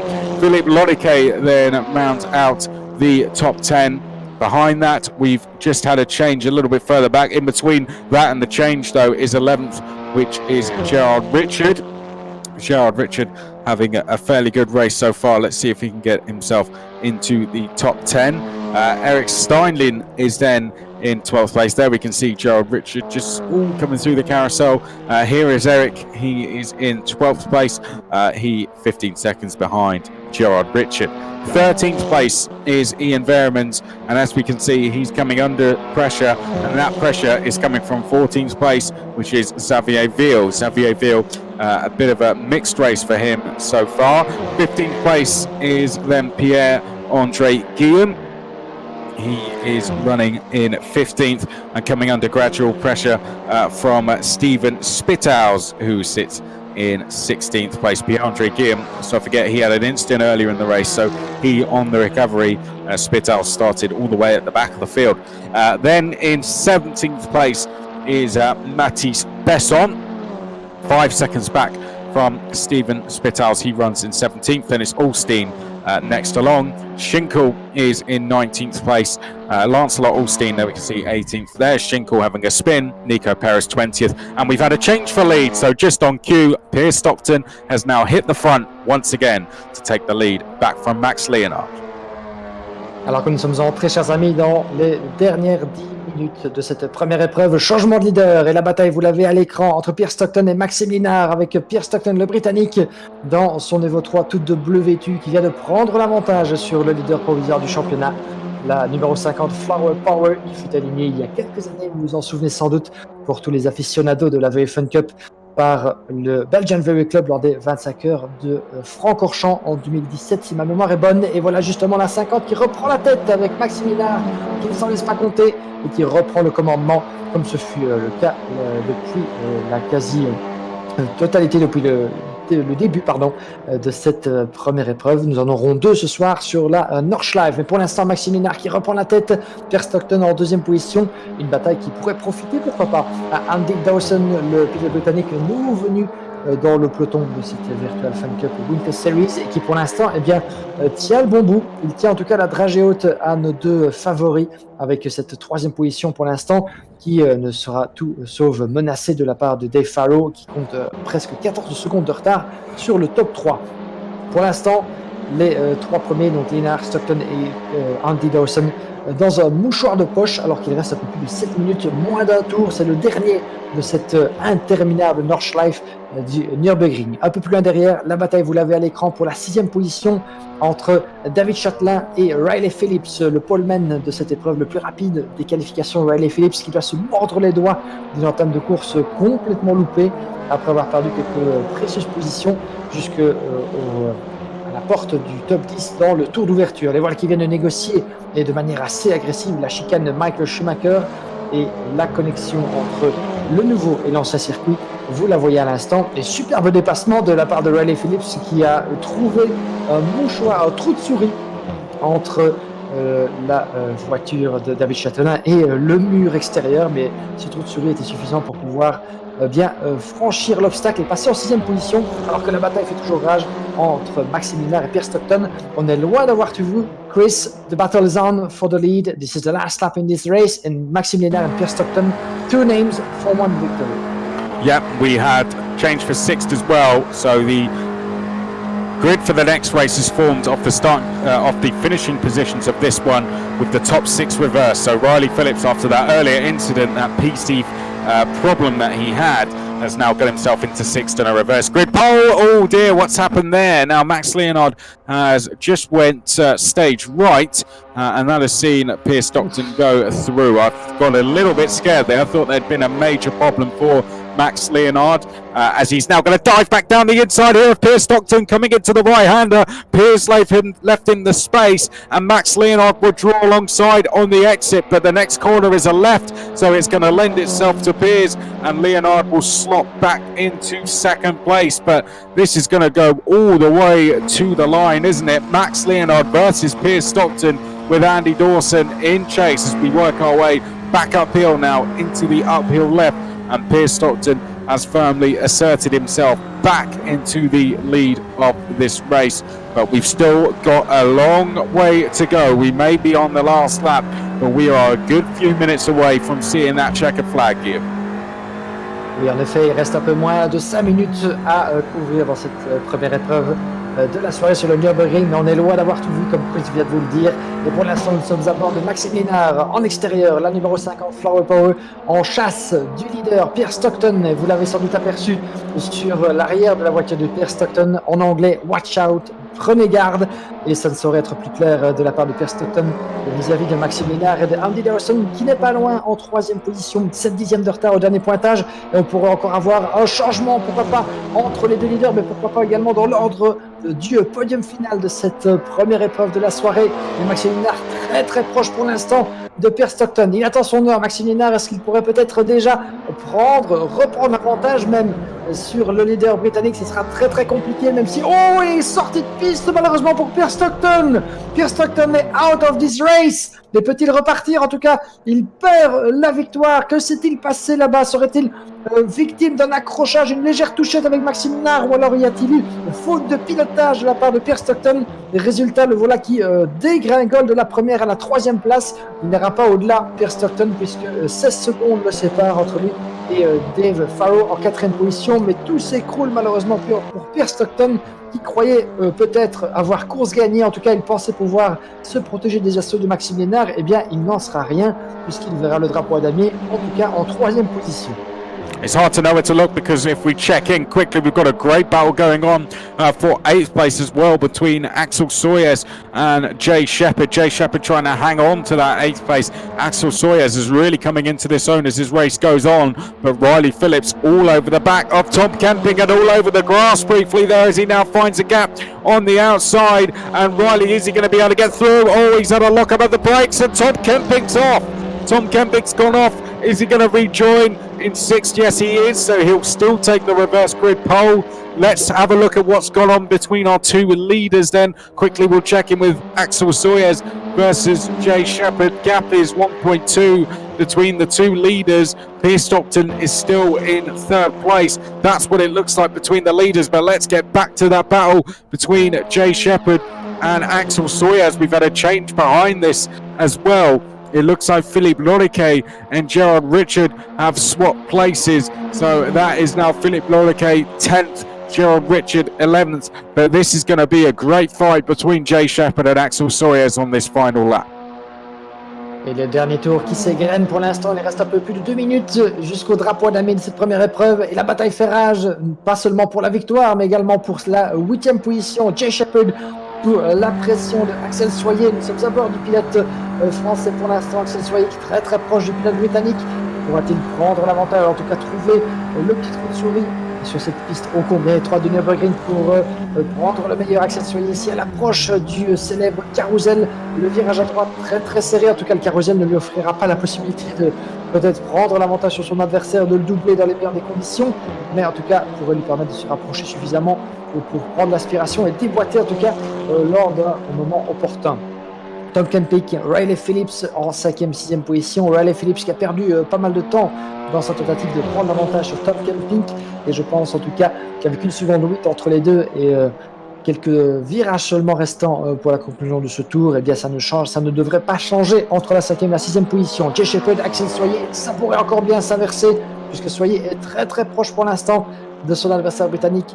Ils sont pour l'instant dans O8, dans la 3e partie de ce circuit du Nürburgring. Maxime Lénard est toujours en tête, 1 seconde 7 d'avance sur Andy Dawson pour l'instant, sauf erreur de la part du pilote M3M au volant de la numéro 50. Eh bien, je pense qu'il a course gagnée dans les derniers instants, la dernière minute de cette première épreuve. Dawson entre 2e position, Pierce Stockton qui a rétrogradé en 3e position après l'incident que vous avez vu précédemment. Tout s'est écroulé dans ce dernier tour pour Pierre Stockton qui évidemment cherchera à prendre sa revanche lors de la 2e épreuve d'ici quelques instants. 2e épreuve qui devrait voir Riley Phillips s'élancer en pole position.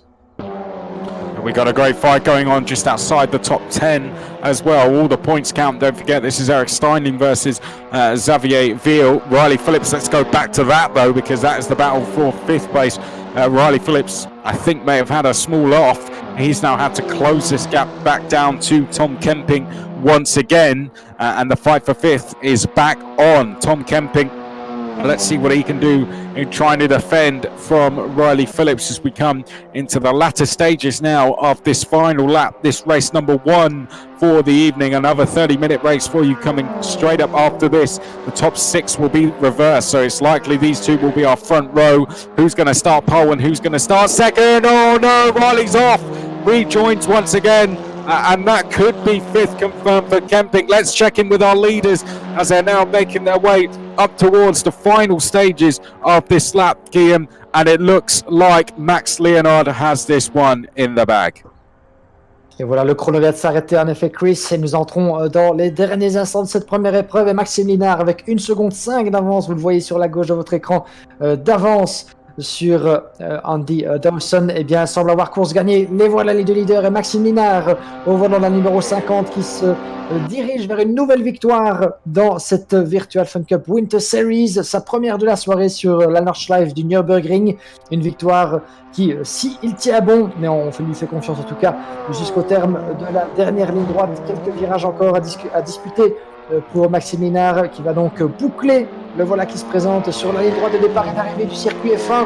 Et ce sera donc victoire, la première de la soirée pour Maxime Linard qui conforte un peu plus son statut de leader de la compétition devant Andy Dawson. Révélation de cette première épreuve de la soirée au Nürburgring. Superbe 2e place de la part de Andy Dawson devant Pierre Stockton en 3e position.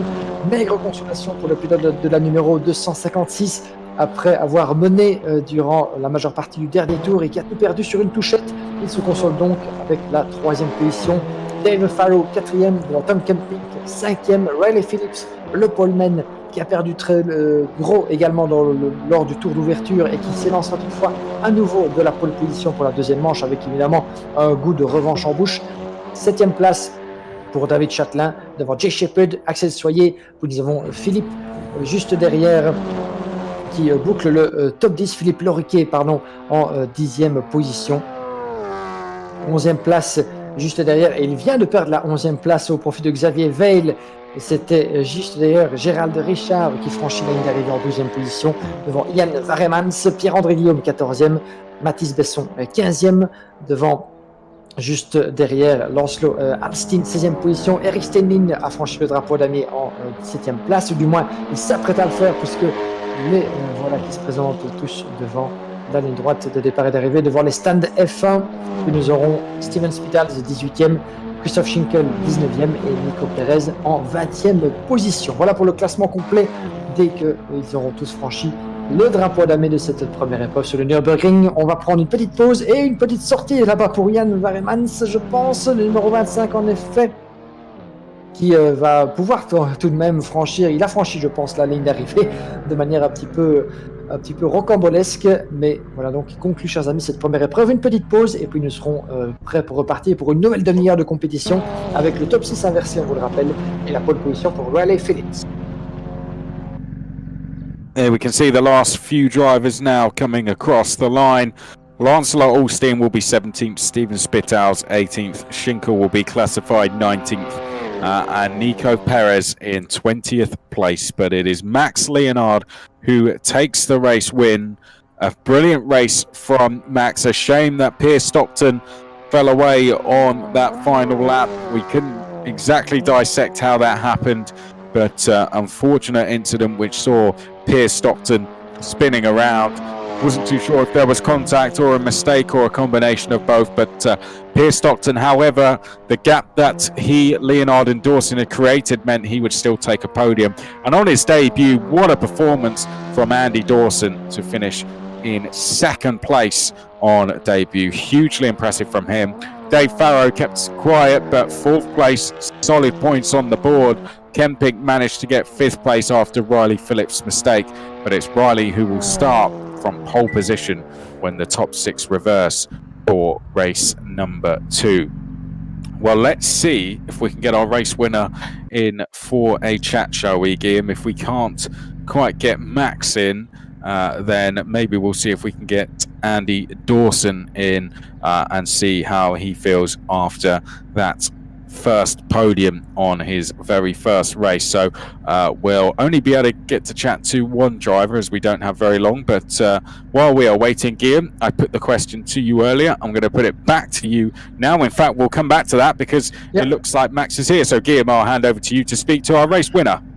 Thank you, Chris. Bonsoir, Maxime. Comment allez-vous? Bonsoir, Guillaume. Ça va très bien, et toi? Impeccable, impeccable. Déjà une belle performance pour commencer la soirée. On a commencé depuis un bout de temps à s'habituer à vos très très belles prestations, en tout cas solides, quel que soit le circuit. Mais ici, on s'attaque au Nürburgring et à nouveau, c'est comme si vous étiez à la maison. J'irai pas jusque-là, mais c'était très tendu. Mais oui, c'est un circuit super chouette, super difficile. Qui met très longtemps à apprendre. Après, une fois qu'on a appris le tracé, qu'on a compris un petit peu comment ça marche, c'est vraiment chouette, c'est une joie de rouler dessus. Mais oui, clairement au début, c'est très compliqué, oui. On imagine, et d'autant plus que vous avez ici non pas juste la Nordschleife, mais aussi le circuit F1, donc ça rajoute un peu en difficulté, j'imagine. Qu'est-ce que vous pourriez nous décrire en termes de... Que faut-il en fait pour être performant ici? Est-ce que vous avez une clé, on va dire, à nous donner pour pouvoir faire la différence comme vous avez pu le faire?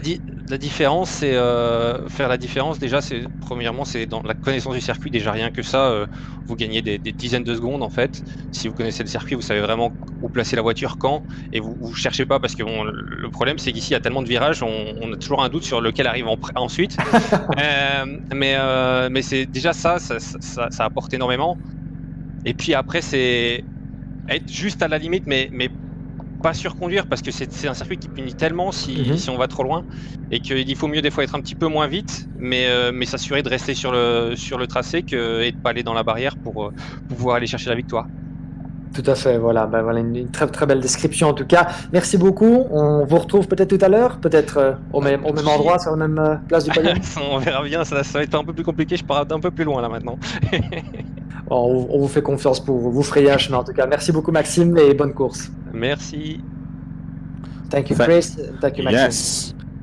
Thank you, Max Leonard. So we're getting ready to go. Just over 2 minutes now, 2 minutes and 22 seconds until we go racing for race number 2. So while we are waiting, Guillaume, of course, it's going to be Riley Phillips starts from pole after the top 6 reverse. If you could drive one car around the Nordschleife, what would it be?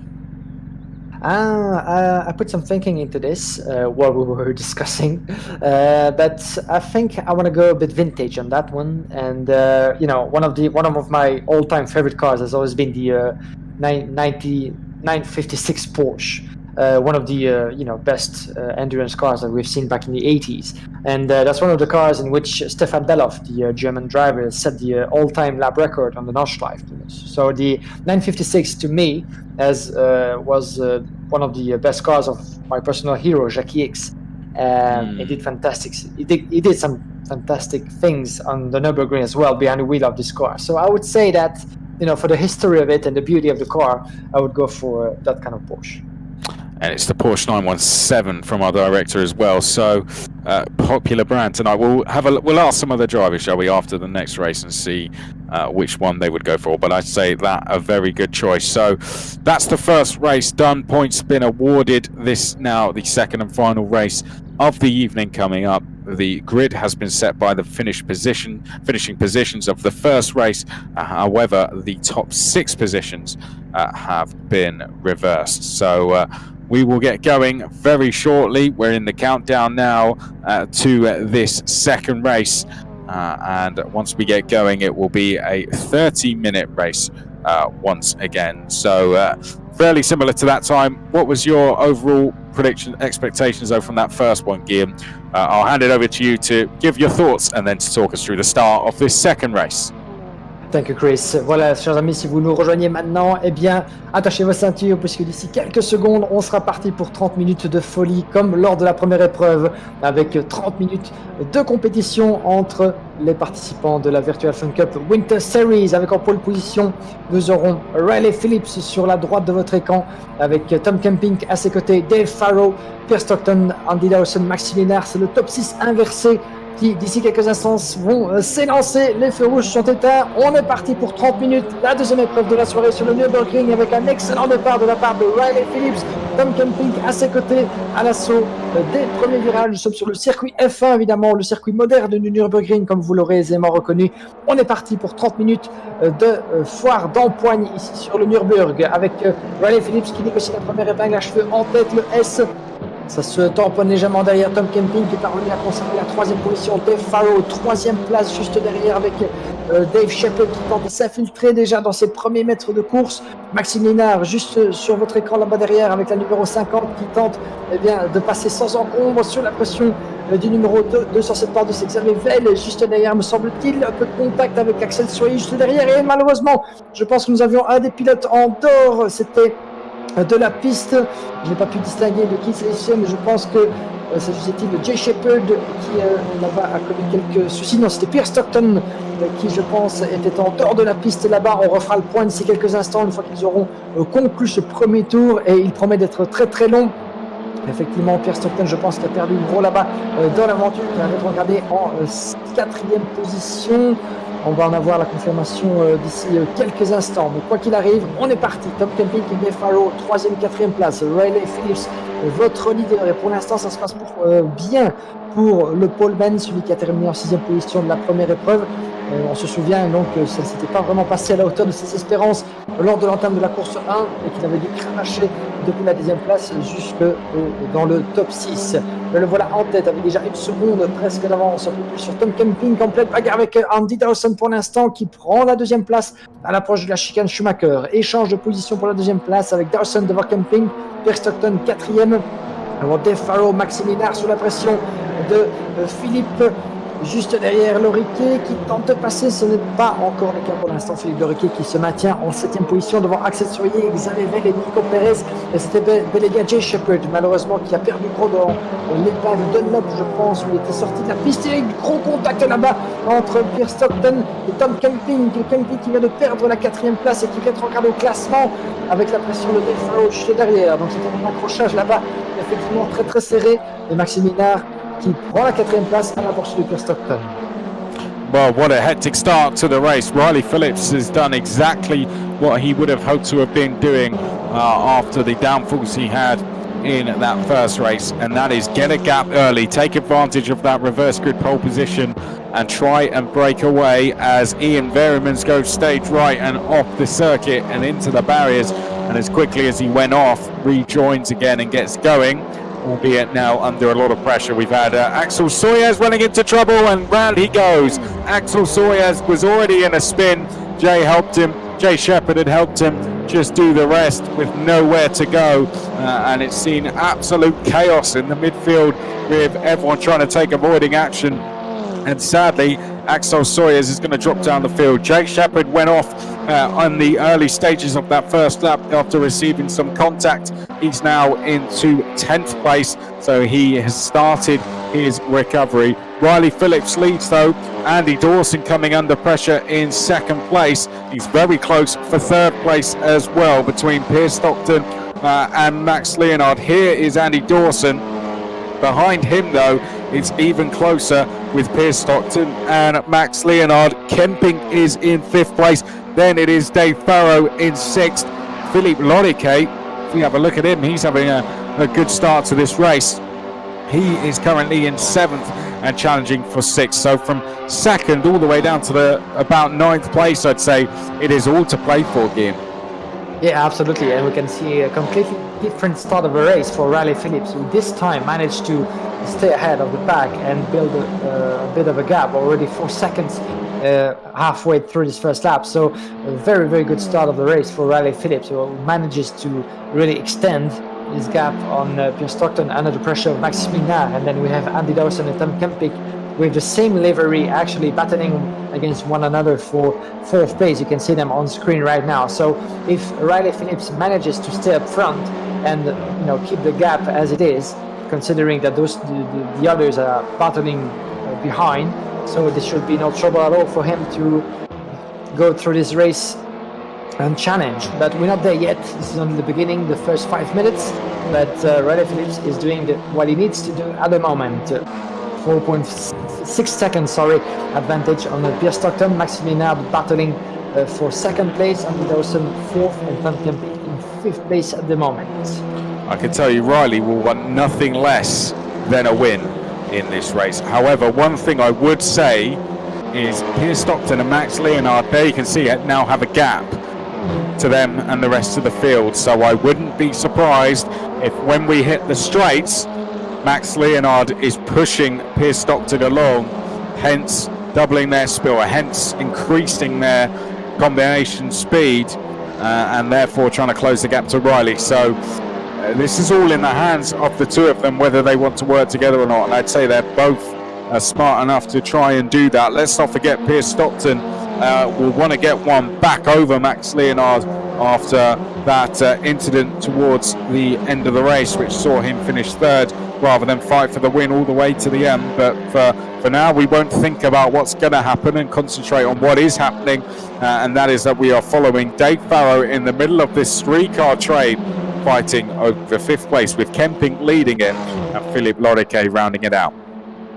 Et voilà, 7 minutes de parcouru déjà dans cette deuxième épreuve sur le Nürburgring, la célèbre Nordschleife, vous l'aurez reconnu. Si vous nous rejoignez maintenant, eh bien, ne bougez plus, puisque la course s'annonce tout aussi serrée que fut la première, avec Riley Phillips qui, contrairement à la première épreuve, eh bien, s'est emparé de la pole position d'une part, de par sa 6e position lors de la course 1, mais cette fois-ci il est parvenu à se maintenir en tête et à creuser l'écart dans ce premier tour. Il n'y en aura que 3 rendez-vous compte à disputer tout au long de cette épreuve, compte tenu de la longueur du circuit. Attention, 9, là-bas il y a contact, 3 voitures impliquées, Tom Kemping et Dave Farrow, et je pense qui s'est infiltré là-bas, c'était Philippe Loriquet qui est parvenu à s'infiltrer là-bas dans le chaos, dans l'accrochage entre les deux, et a gagné 2 positions, semble-t-il. Non, il a rétrogradé dans la hiérarchie. Le voilà, Philippe Loriquet, malheureusement le numéro 372, et qui, je pense on va revoir où il est tombé. Il est en 9e position, Philippe Loriquet, malheureusement, et qui une des victimes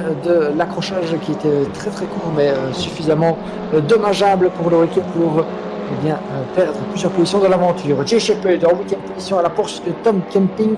Nous avons plus loin devant Xavier Vell en 6e place. On va le voir d'ici quelques instants. Voilà, dans le coin de votre écran, Jay Shepard, Tom Kemping. C'est la bataille pour la 7e et la 8e position pour l'instant. Loin derrière, Riley Phillips. Alors que nous approchons des 10 premières minutes de course disputée, Riley Phillips continue de bâtir son avantage. 3 secondes 7 d'avance sur Pierre Stockton, avec Maxime Ménard en 3e position, Andy Dawson 4e et Dave Farrow en 5e position. So I'd like to say, Chris, that, and a bit of a nuff or a bit of a mistake over there for one of the drivers. I'd like to say that we didn't expect actually at least the first race and this race once again to be so tight between the drivers, considering the length of the track. But I got to say that the level of racing once again and the battles we can see throughout the field is quite impressive, isn't it? It is. I mean, what we have seen is the circuit demonstrate just how ruthless it is. An inch of contact and you'll be sent into a spin, because you're carrying these cars in very fast GT3 cars. The speed you're carrying through, you're not got to carry such high speed through corners. In Fun Cup cars around this, it's all about keeping that speed up, so you're trying to carry as much speed as possible, because it isn't a stop-start track in these things. It is, you're really throwing the car around through the corners. So when you're on the edge like that, and when you're drifting almost through some of the corners, a slight bit of contact will see you sent into a spin. And I think that's why we are seeing more spins in this race than, say, we would in other races with different types of car. We're on board with Jay Shepard, who has had his moment in the grass already in this race. He is now chasing down Tom Kemping, who was involved in that incident. One thing we were talking about is the guys for second maybe working together However, good news for Riley Phillips is there's now a 2-second gap between Pierce Stockton and Max Leonard. So that is not possible, because if they were to be pushing each other along, they'd probably be gaining an extra 10 mile an hour. That is now not going to be the case as we are on the long straight. So this bad news for both Pierce Stockton and for Max Leonard, but very good news for Riley Phillips, and it's helping him manage that lead of 4 seconds as we come up towards the end of the first lap. This is probably the main fight on track so far, and this is the fight for 6th place between Jay Shepherd and Tom Kemping, who is just ahead of us now as we go on board with Jay. Yeah, coming back on what you said previously, Chris, it reminds me of what Maxime Linard told us between the races when we got the chance to interview him, actually. And one of the things that he said about being efficient on this track is driving on the limit, or at least being able to find the limit, but not overdrive, because otherwise you quickly get over that limit, just like Joe Shepherd right now. Yeah, absolutely like that.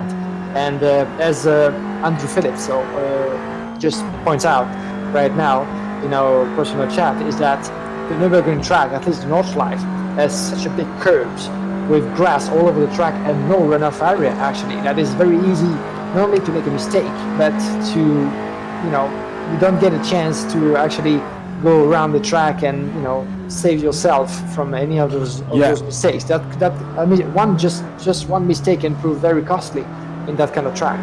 Well, these cars don't have the stability to hold on to some of those huge curbs. There's some huge GT cars out there that will be able to take those curbs like they aren't even there, but that's not quite the case in these Fun Cup cars. They are like big go-karts, as many people would call them. Great fun to watch, great fun to drive, but you've just got to be careful about how you go about it. But this was one that the drivers really wanted, and I think we're seeing why. Now, I think we should go on board with Dawson, because he looks like he is starting to close the gap to race 1 winner Max Leonard, and Andy Dawson just proving that first race was no fluke. He was in the fight for the win all the way to the end, and he could very much double up his podium finishes here this evening should he keep in touch with Max Leonard. But we'll go back to this battle for 5th, currently being led by Tom Kemping and having a very good race now in the middle of this queue, Xavier Veil. Et voilà, en direct ici avec Xavier Veil, sous les couleurs Tech Pro, la numéro 445 à votre écran, en 6e position, sous la pression de Jay Shepherd, reconnaissable évidemment à la bannière du Royaume-Uni, le Union Jack sur cette superbe Evo 3, peinte directement pour la compétition. Et Jay Shepherd d'ailleurs qui va tenter de prendre l'avantage sur Xavier Veil à l'approche de la chicane Schumacher. En tout cas, il est sur la ligne intérieure et il prend l'avantage avant même la zone de freinage. Donc superbement interprété et exécuté de la part de Jay Shepherd, qui prend l'avantage sur Xavier Veil. Donc changement de position pour la 6e place. Jay Shepherd 6, Xavier Veil 7e, à la poursuite de Tom Kemping, que vous avez juste devant avec le 3 toute de grise, vêtu en 5e position. La voici sur votre écran.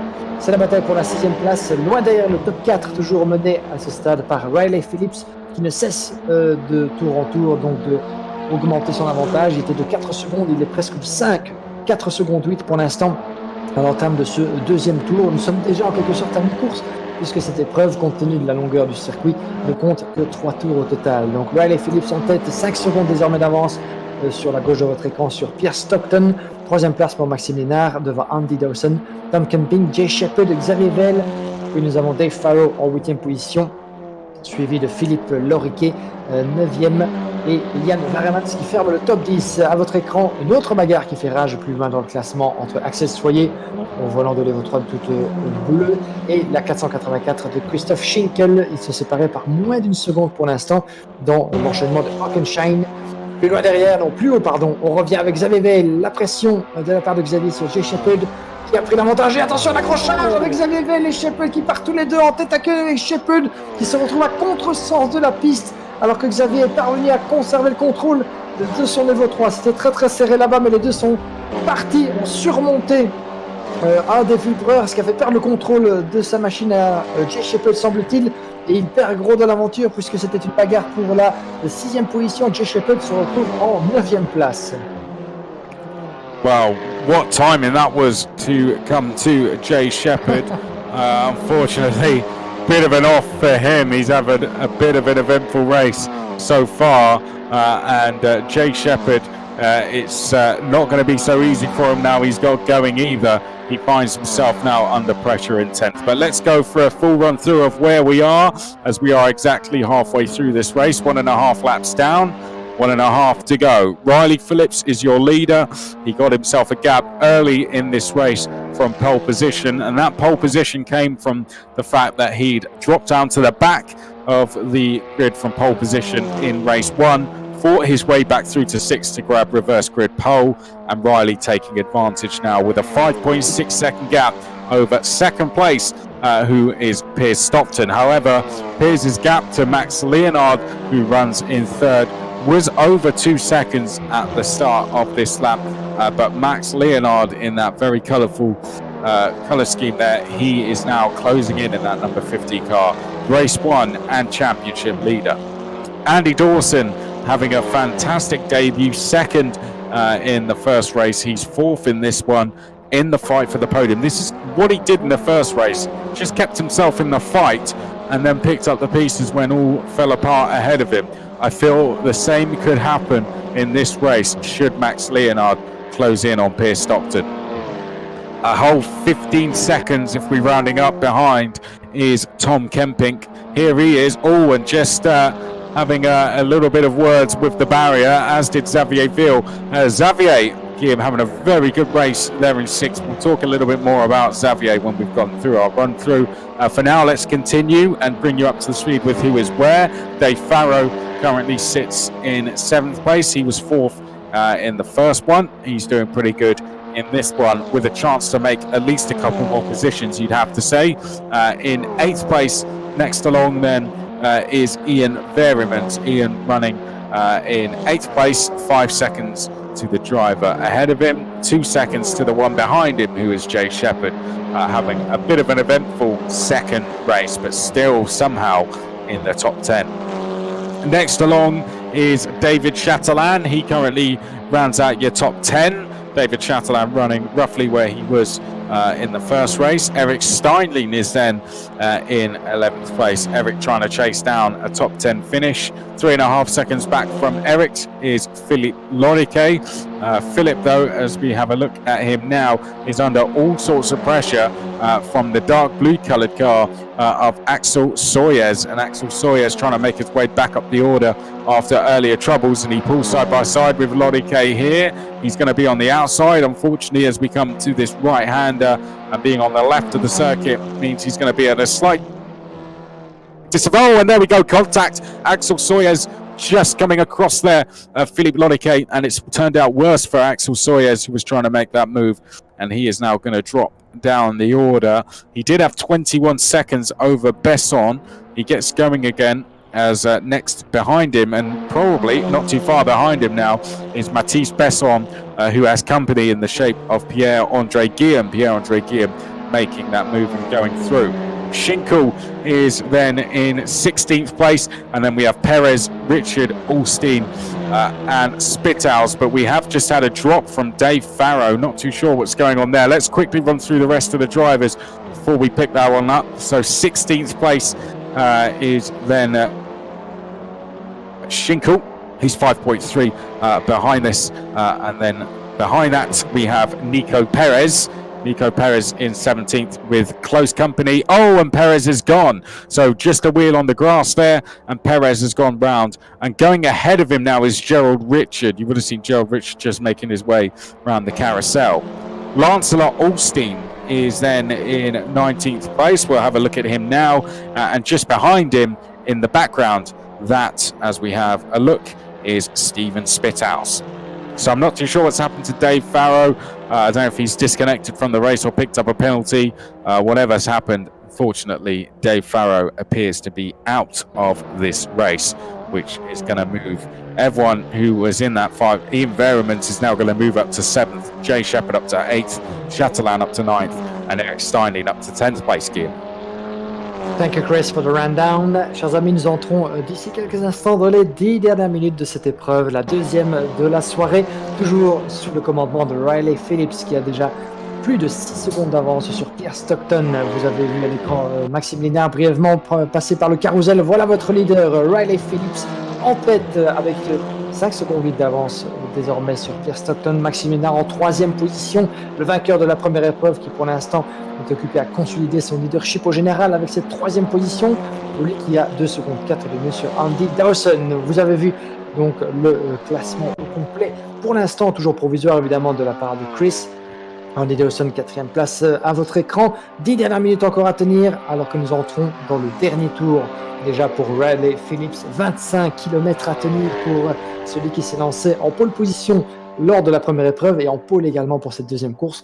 La chance n'a pas été de son côté dans la première épreuve. 6e place au total, pole position, et pour l'instant il est occupé à faire le boulot, à faire ce qu'il devait faire, c'est-à-dire à conserver l'avantage et surtout à garder tous ses adversaires derrière lui dans un premier tour toujours plus chaotique, et puis de là à bâtir l'écart tour après tour, ce qu'il a fait de main de maître sans mettre une roue de côté. Ça n'a pas été le cas de tout le monde, évidemment. On a vu plusieurs petites fautes ici et là de la part de certains de ses concurrents directs, avec certains duels qui ont tourné au vinaigre, avec des têtes à queue ci et là. On le disait, ce circuit du Nürburgring si difficile à maîtriser, l'absence évidemment de zone de dégagement des vibreurs, particulièrement sur la Nordschleife, très très élevée, de l'herbe, évidemment des zones herbeuses qui entourent la piste de chaque côté, très peu, voire quasiment une absence de bac à gravier tout au long du tracé, qui évidemment ne fait pas les affaires des pilotes en cas de faute de pilotage. Andy Dawson à votre écran en 4e position à la poursuite de Maxime Linard, des écarts relativement ténus à l'abord de ce dernier tour. Nous sommes ici à bord de Pierre Stockton. Voilà Maxime Linard juste sur votre écran à quelques mètres du pilote britannique. Pour l'instant, c'est la bataille pour la 2e place et c'est celle qui va nous tenir en haleine certainement jusqu'au terme de cette épreuve, avec 8 minutes 30 encore à tenir pour Pierre Stockton et plus grand chose évidemment restant en termes de temps pour Maxime Linard pour faire la différence. 1 seconde 4 entre les deux. Maxime Linard peut encore aller grappiller quelques précieux points qui pourraient faire la différence évidemment dans le championnat qu'il mène au sortir du Paul Ricard. Une avance qu'il a consolidée avec la victoire lors de la course 1. Nous sommes à bord de Maxime Linard pour l'instant, 1 seconde 3. Il est occupé pour l'instant à grappiller son retard sur Pierre Stockton. On va suivre ça avec beaucoup d'intérêt évidemment, avec les 2 yeux ouverts, avec nos 2 perdus, Chris McCarthy et moi-même, jusqu'au terme de cette épreuve. 1 seconde de l'écart, Maxime Linard met la pression. Il voit cette 2e place qui se profile et il sait qu'il a encore près d'un tour et plus de 20 km pour aller titiller les échappements de Pierre Stockton. So this will be an interesting battle. The last one certainly for 2nd place between Pierre Stockton and Maxime Linard, Chris. And this is the battle to keep both eyes on. Yep, the battle for 2nd is going to be the one we're following as we're on the last lap of the race now. Feels like it's gone by very quickly, doesn't it? It's only 3 laps, but takes about 30 minutes to complete all 3 of them. Riley, unless he makes a mistake, has this one in the bag. However, we've seen on numerous occasions now this evening just how easy it is to make a mistake. So Riley still has to have 100% focus all the way to the flag. He cannot take his eye off the ball as he makes his way around the green hell, which is what Max Leonard is entering now, and he is chasing as he goes into it. Here's Stockton. Andy Dawson is 4th place, and then as there has been a few instances this evening, we already have a 20-second difference between 4th and the rest of the field due to some of the incidents we had earlier in the race. Jay Shepherd is currently trying to chase down Ian Verimans for 6th place. He's within 2 seconds of Ian. We've got Pierre-Andre Guillaume a little bit further down the field as well. He is currently chasing down Axel Sawyers. He's just over a second back from him. So still some battles to watch. Gerald Richard in the fight for 15th with Schinkel. So we'll keep an eye on that one as well. Likewise, Xavier Ville, who has Eric Steinlein just ahead of him. So plenty to watch, and let's pick up Xavier now, who was having a really good race. We were going to come back and talk about him, but a mistake has now put him down into 10th place here, Guillaume. But with looks like Eric Steinlein just had a little off ahead of him, and this could be a chance to take 9th for Xavier. Oui, absolument. Donc, encore une bataille à suivre dans ce dernier tour d'épreuve. Et malheureusement, Jeff Shepherd qui vient d'avoir quelques petits moments là-bas et qui est en train de perdre gros dans ce qui vient de se passer. Pas très sûr de savoir ce qui vient de se passer là-bas. En tout cas, Jeff Shepherd se retrouvait au milieu de la piste et une erreur malheureusement pour Eric Steinlein. Et ça profite à Xavier Veil et Jeff Shepherd qui passe également devant. Et bien, deux événements coup sur coup avec d'abord une faute de pilotage de la part de Jeff Shepherd et puis c'est Eric Steinlein mais qui a malheureusement mis une roue de côté, je pense, et qui a perdu légèrement le contrôle de sa voiture. Les conséquences, et bien Xavier Veil et Jay Shepherd lui sont passés devant en 8e et 9e position, et Eric Steinlein qui rétrograde en 10e place. Donc pas de chance, comme quoi ça démontre que tout au long des 30 minutes de course et sur ce circuit de Nürburgring, il faut évidemment rester le plus concentré possible jusqu'au terme de l'épreuve. Avant de voir le drapeau à damier, tout peut encore se jouer et une fois il suffit de rien pour commettre une petite erreur et perdre gros dans la bagarre et surtout perdre quelques positions comme malheureusement Eric Steinlein vient de nous le démontrer. Évidemment, passant de la 8e à la 10e place, qui ne fait pas ses affaires. Nous sommes ici avec Maxime Linard. La bagarre pour la 2e place fait toujours rage avec Pierre Stockton. 1 seconde 4 de mieux sur le pilote de la numéro 50 que vous avez à l'écran. Il reste 4 minutes et 25 secondes avant le drapeau à damier. Riley Phillips, pour se gagner, sauf erreur de la part du pilote britannique, il devrait l'emporter, ce qui serait sa première victoire de cette série hivernale, la Virtual Fun Cup Winter Series, après 2 3e places au Paul Ricard. Riley Phillips qui prendra enfin sa revanche sur le sort après 2 pole positions, mais la première qui n'avait pas été en position de transformer en victoire. Et pour l'instant, ça semble être le cas avec 7 secondes 8 d'avance sur ces deux pilotes, Pierre Stockton et Maxime Linard. Une petite seconde d'écart désormais entre les deux. Et Pierre Stockton qui va avoir la pression. N'oublions pas que lors de la précédente épreuve, Stockton était en position de gagner cette épreuve avant de partir à la faute suite à, on ne sait pas bien, une faute de pilotage, un accrochage. Conséquence, il était passé de la première à la 3e place. Bien évidemment, à ne pas commettre de nouvelles erreurs, ou en tout cas ne pas se précipiter puisque Maxime Linard revient très très fort derrière. Good news for Dave Farrow. Let's go and have a look at him now.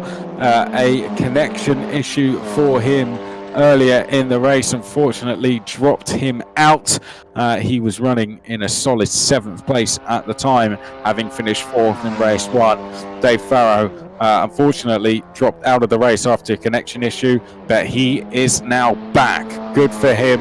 Dave Farrow is going to take the checkered flag despite some issues this evening, and he, I'm sure, will be very proud of what he has achieved this evening with some fantastic results and good points on the board after that brilliant 4th place in race 1. But it's getting closer for 2nd. Let's go back to that fight, because Max Leonard is getting closer to Piers Stockton, Guillaume, and if he can be in the tow by the time they make their way onto the back straight, then there is a very good chance it could be a drag to the line when we come out of the final corner between Piers and Max. Yeah, absolutely. And let's remember that in race 1, Pierre Stockton was on his way to a potential victory entering the last lap before, can't remember if it was down to one mistake or a slight contact that sent actually Pierre Stockton out of the track and dropped him from 1st to 3rd. So let's see what happens, but I'm sure that Pierce might be careful about this one and not to get himself, go too far. And of course, he wants to keep that 2nd position. But Maxime is putting a lot of pressure on his shoulders as well. So he's gonna have to be careful to keep focus on and try to not to do any mistake or to, close the door too hard, because that could lead into, another contact and him dropping another result. Yeah, that's exactly right. It's great to see him get back in. Max Leonard here, though, 1.4 behind. We're getting towards the end of this race now. It's one of the famous corners, Whipperman, as they come downhill and then back uphill once again, but we're getting ready to go onto that back straight.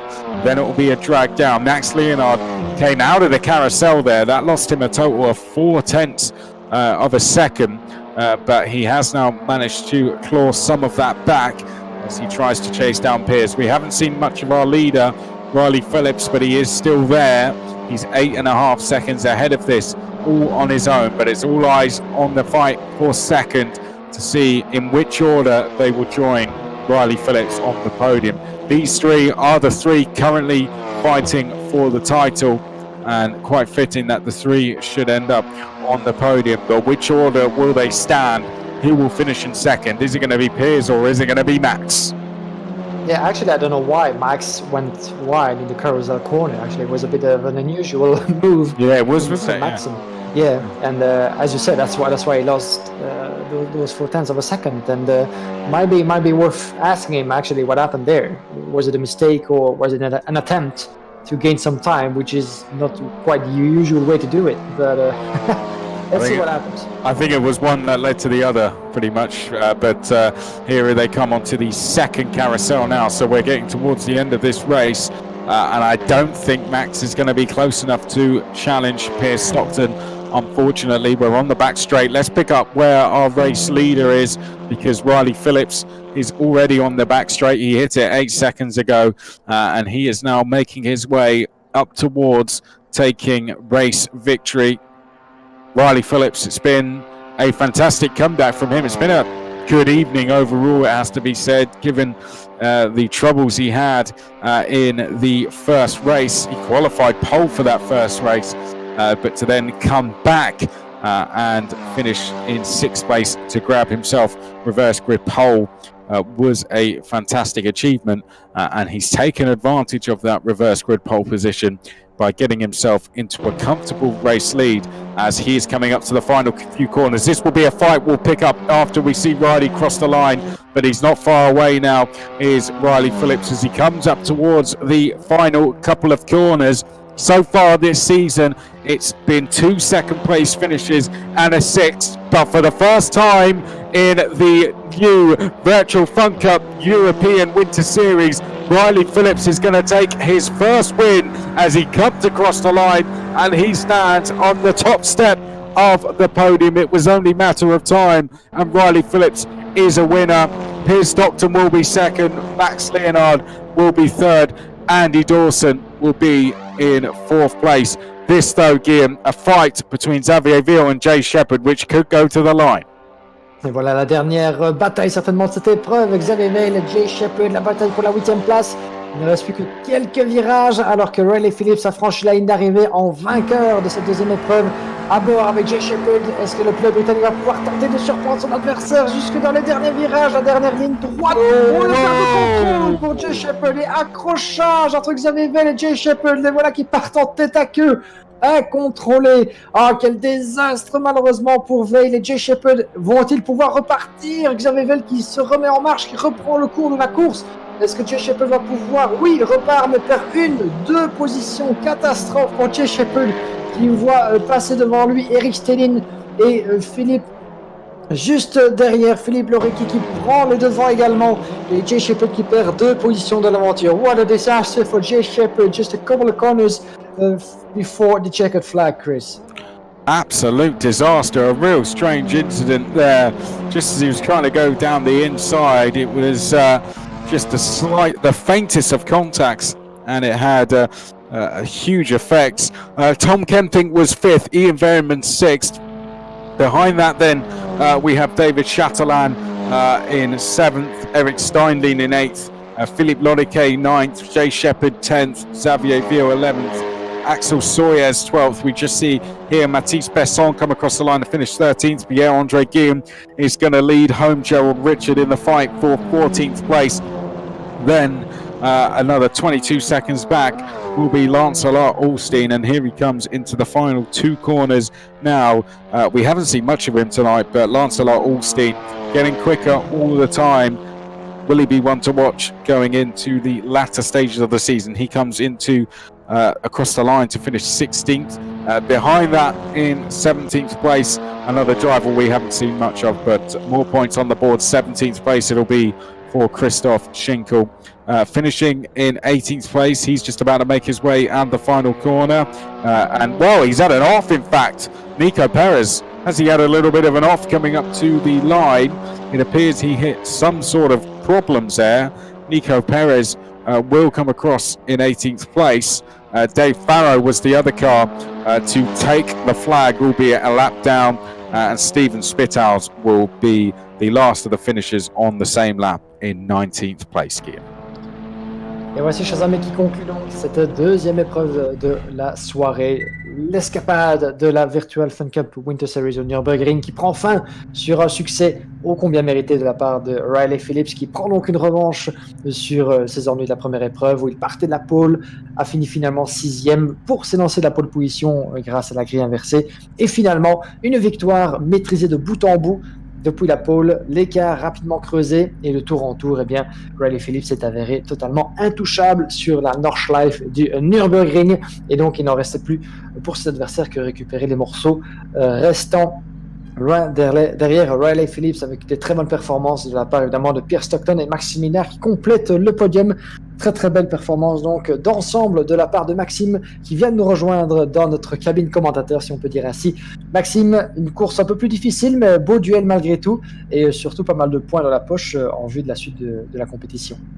Ouais, voilà, bah, oui, c'est sûr, c'est quand même malgré tout un bon résultat. Bon, un peu dommage, j'ai fait quelques bêtises, quelques erreurs. Justement, j'avais dit qu'il fallait pas aller au-delà de la limite à la fin de la course précédente. J'ai été un petit peu au-delà à certains moments, ce qui fait que j'ai un peu perdu le train de. J'ai un peu perdu il y a un gap qui s'est créé avec Pierce, sinon on aurait pu avoir une belle bagarre sur 3 tours.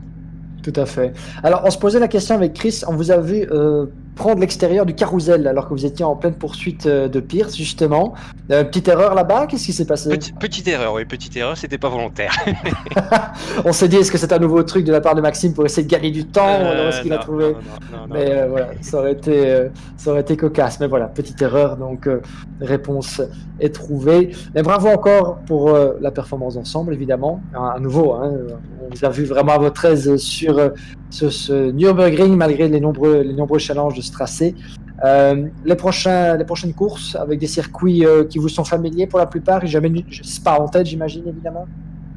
Spa, oui, évidemment, les deux noms aussi, vu qu'on a déjà fait la saison passée. Par contre, les deux circuits anglais, ça sera un petit peu une découverte, donc voilà, un peu des deux.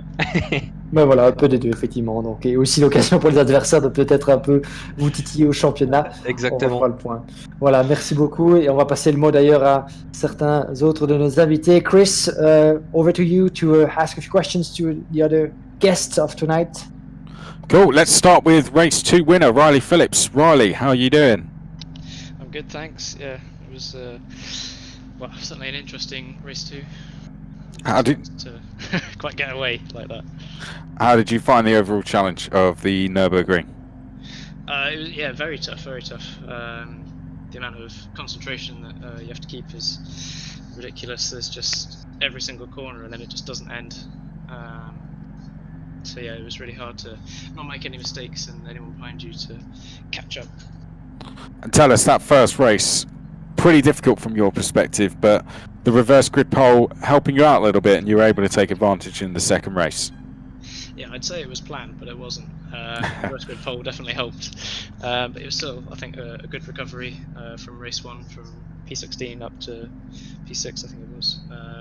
So I'm quite happy with it. It was fun. Sure. And the Nordschleife, I guess the pressure would have never felt like it was off there as well, because the biggest pressure comes from the track layout itself, doesn't it? Yes, it does, absolutely, yeah. So you're trying to run the track and do the quickest laps you can while someone's fully behind you, all in your mirrors and stuff. Piers had a hard time with that, I'm sure, with Max in that second race. And good to get your first win of the season as well. You must be happy. First win of the season, isn't it? Oh. Yes, that is good, actually, yeah.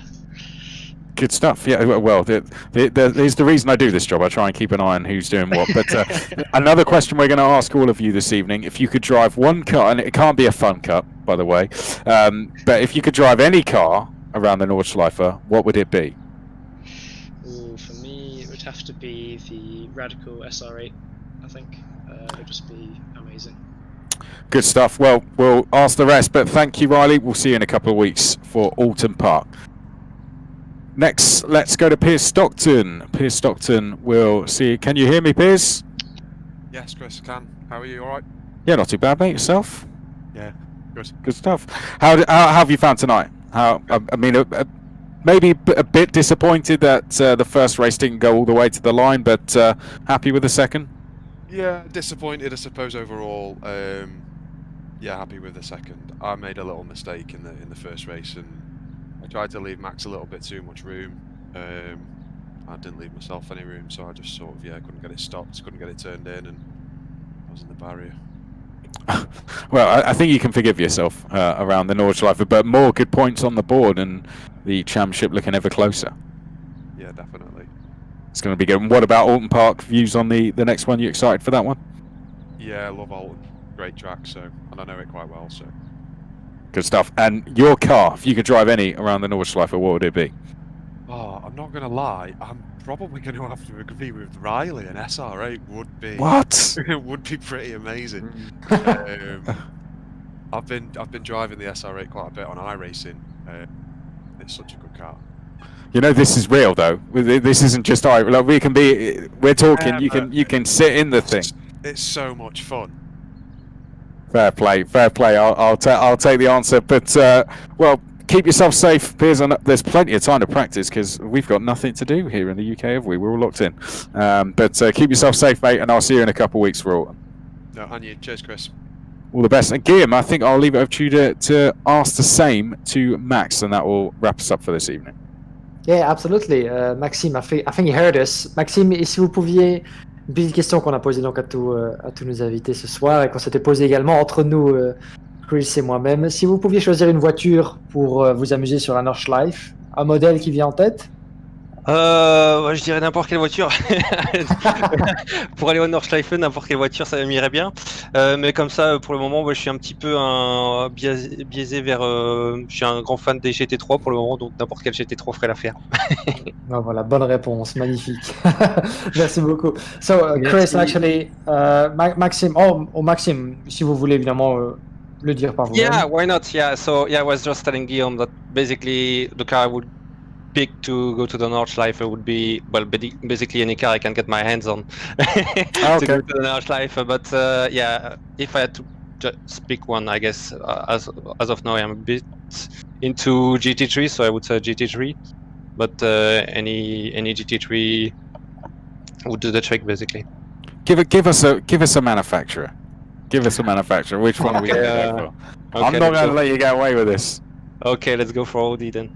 Audi. Good choice. Yeah, Very good choice. That would be a great. Well done today, Max. And we'll see you in a couple of weeks for Alton Park. Yeah, of course, it will be a bit like the Nordschleife. Would be Alton will also be a discovery for me. But yeah, looking forward to it. And again, congrats to Piers and Riley for the huge performance today. And Riley a mega pace on the second race. So congrats to him. Max, it will take you a lot less time to learn Alton than it will Nordschleife. I hope so. I can tell you that. It's a little bit more straightforward. And I've actually been around it in a Fun Cup as well. It's great fun. Good stuff. Well, thank you to Max and Riley. Thank you to you both. We'll wrap up the show now, but we'll see you both in a couple of weeks for round number 3. Guillaume, I guess that leaves us to wrap things up now. Let's talk just very briefly about the next round in a couple of weeks, which is going to be at Alton Park. We've seen a little bit of it in the past. You excited for that one? Yeah, absolutely. I gotta say, since this is your hometown, your home country, let's say your home track, I'm much less familiar with Alton Park than I can be with Nordschleife, for instance, or Paul Ricard or Spa. So I'm looking forward to that one actually, because to be honest, I've heard the name of Alton Park quite a couple of times through history of motorsport, of course, in England, and Formula, and especially Formula 4, Formula 3, and that kind of thing. So I've heard that's quite a good track, very interesting one. Never been to it actually, but I'm definitely looking forward to it and see what happens over there. But Alton Park is, I guess, as much as Brands Hatch can be, one of the top names in motorsport in Britain, isn't it? Or yeah, I think it's a track very suited to the car.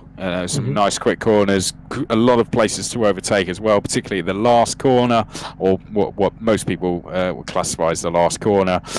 Good elevation changes as well. So overall, it has a little bit of everything. And I think we've seen in the UK virtual series when we ran it last year that we had some good racing. So I don't see why it won't be the same there. So that's the date for your diaries next, 24th of January.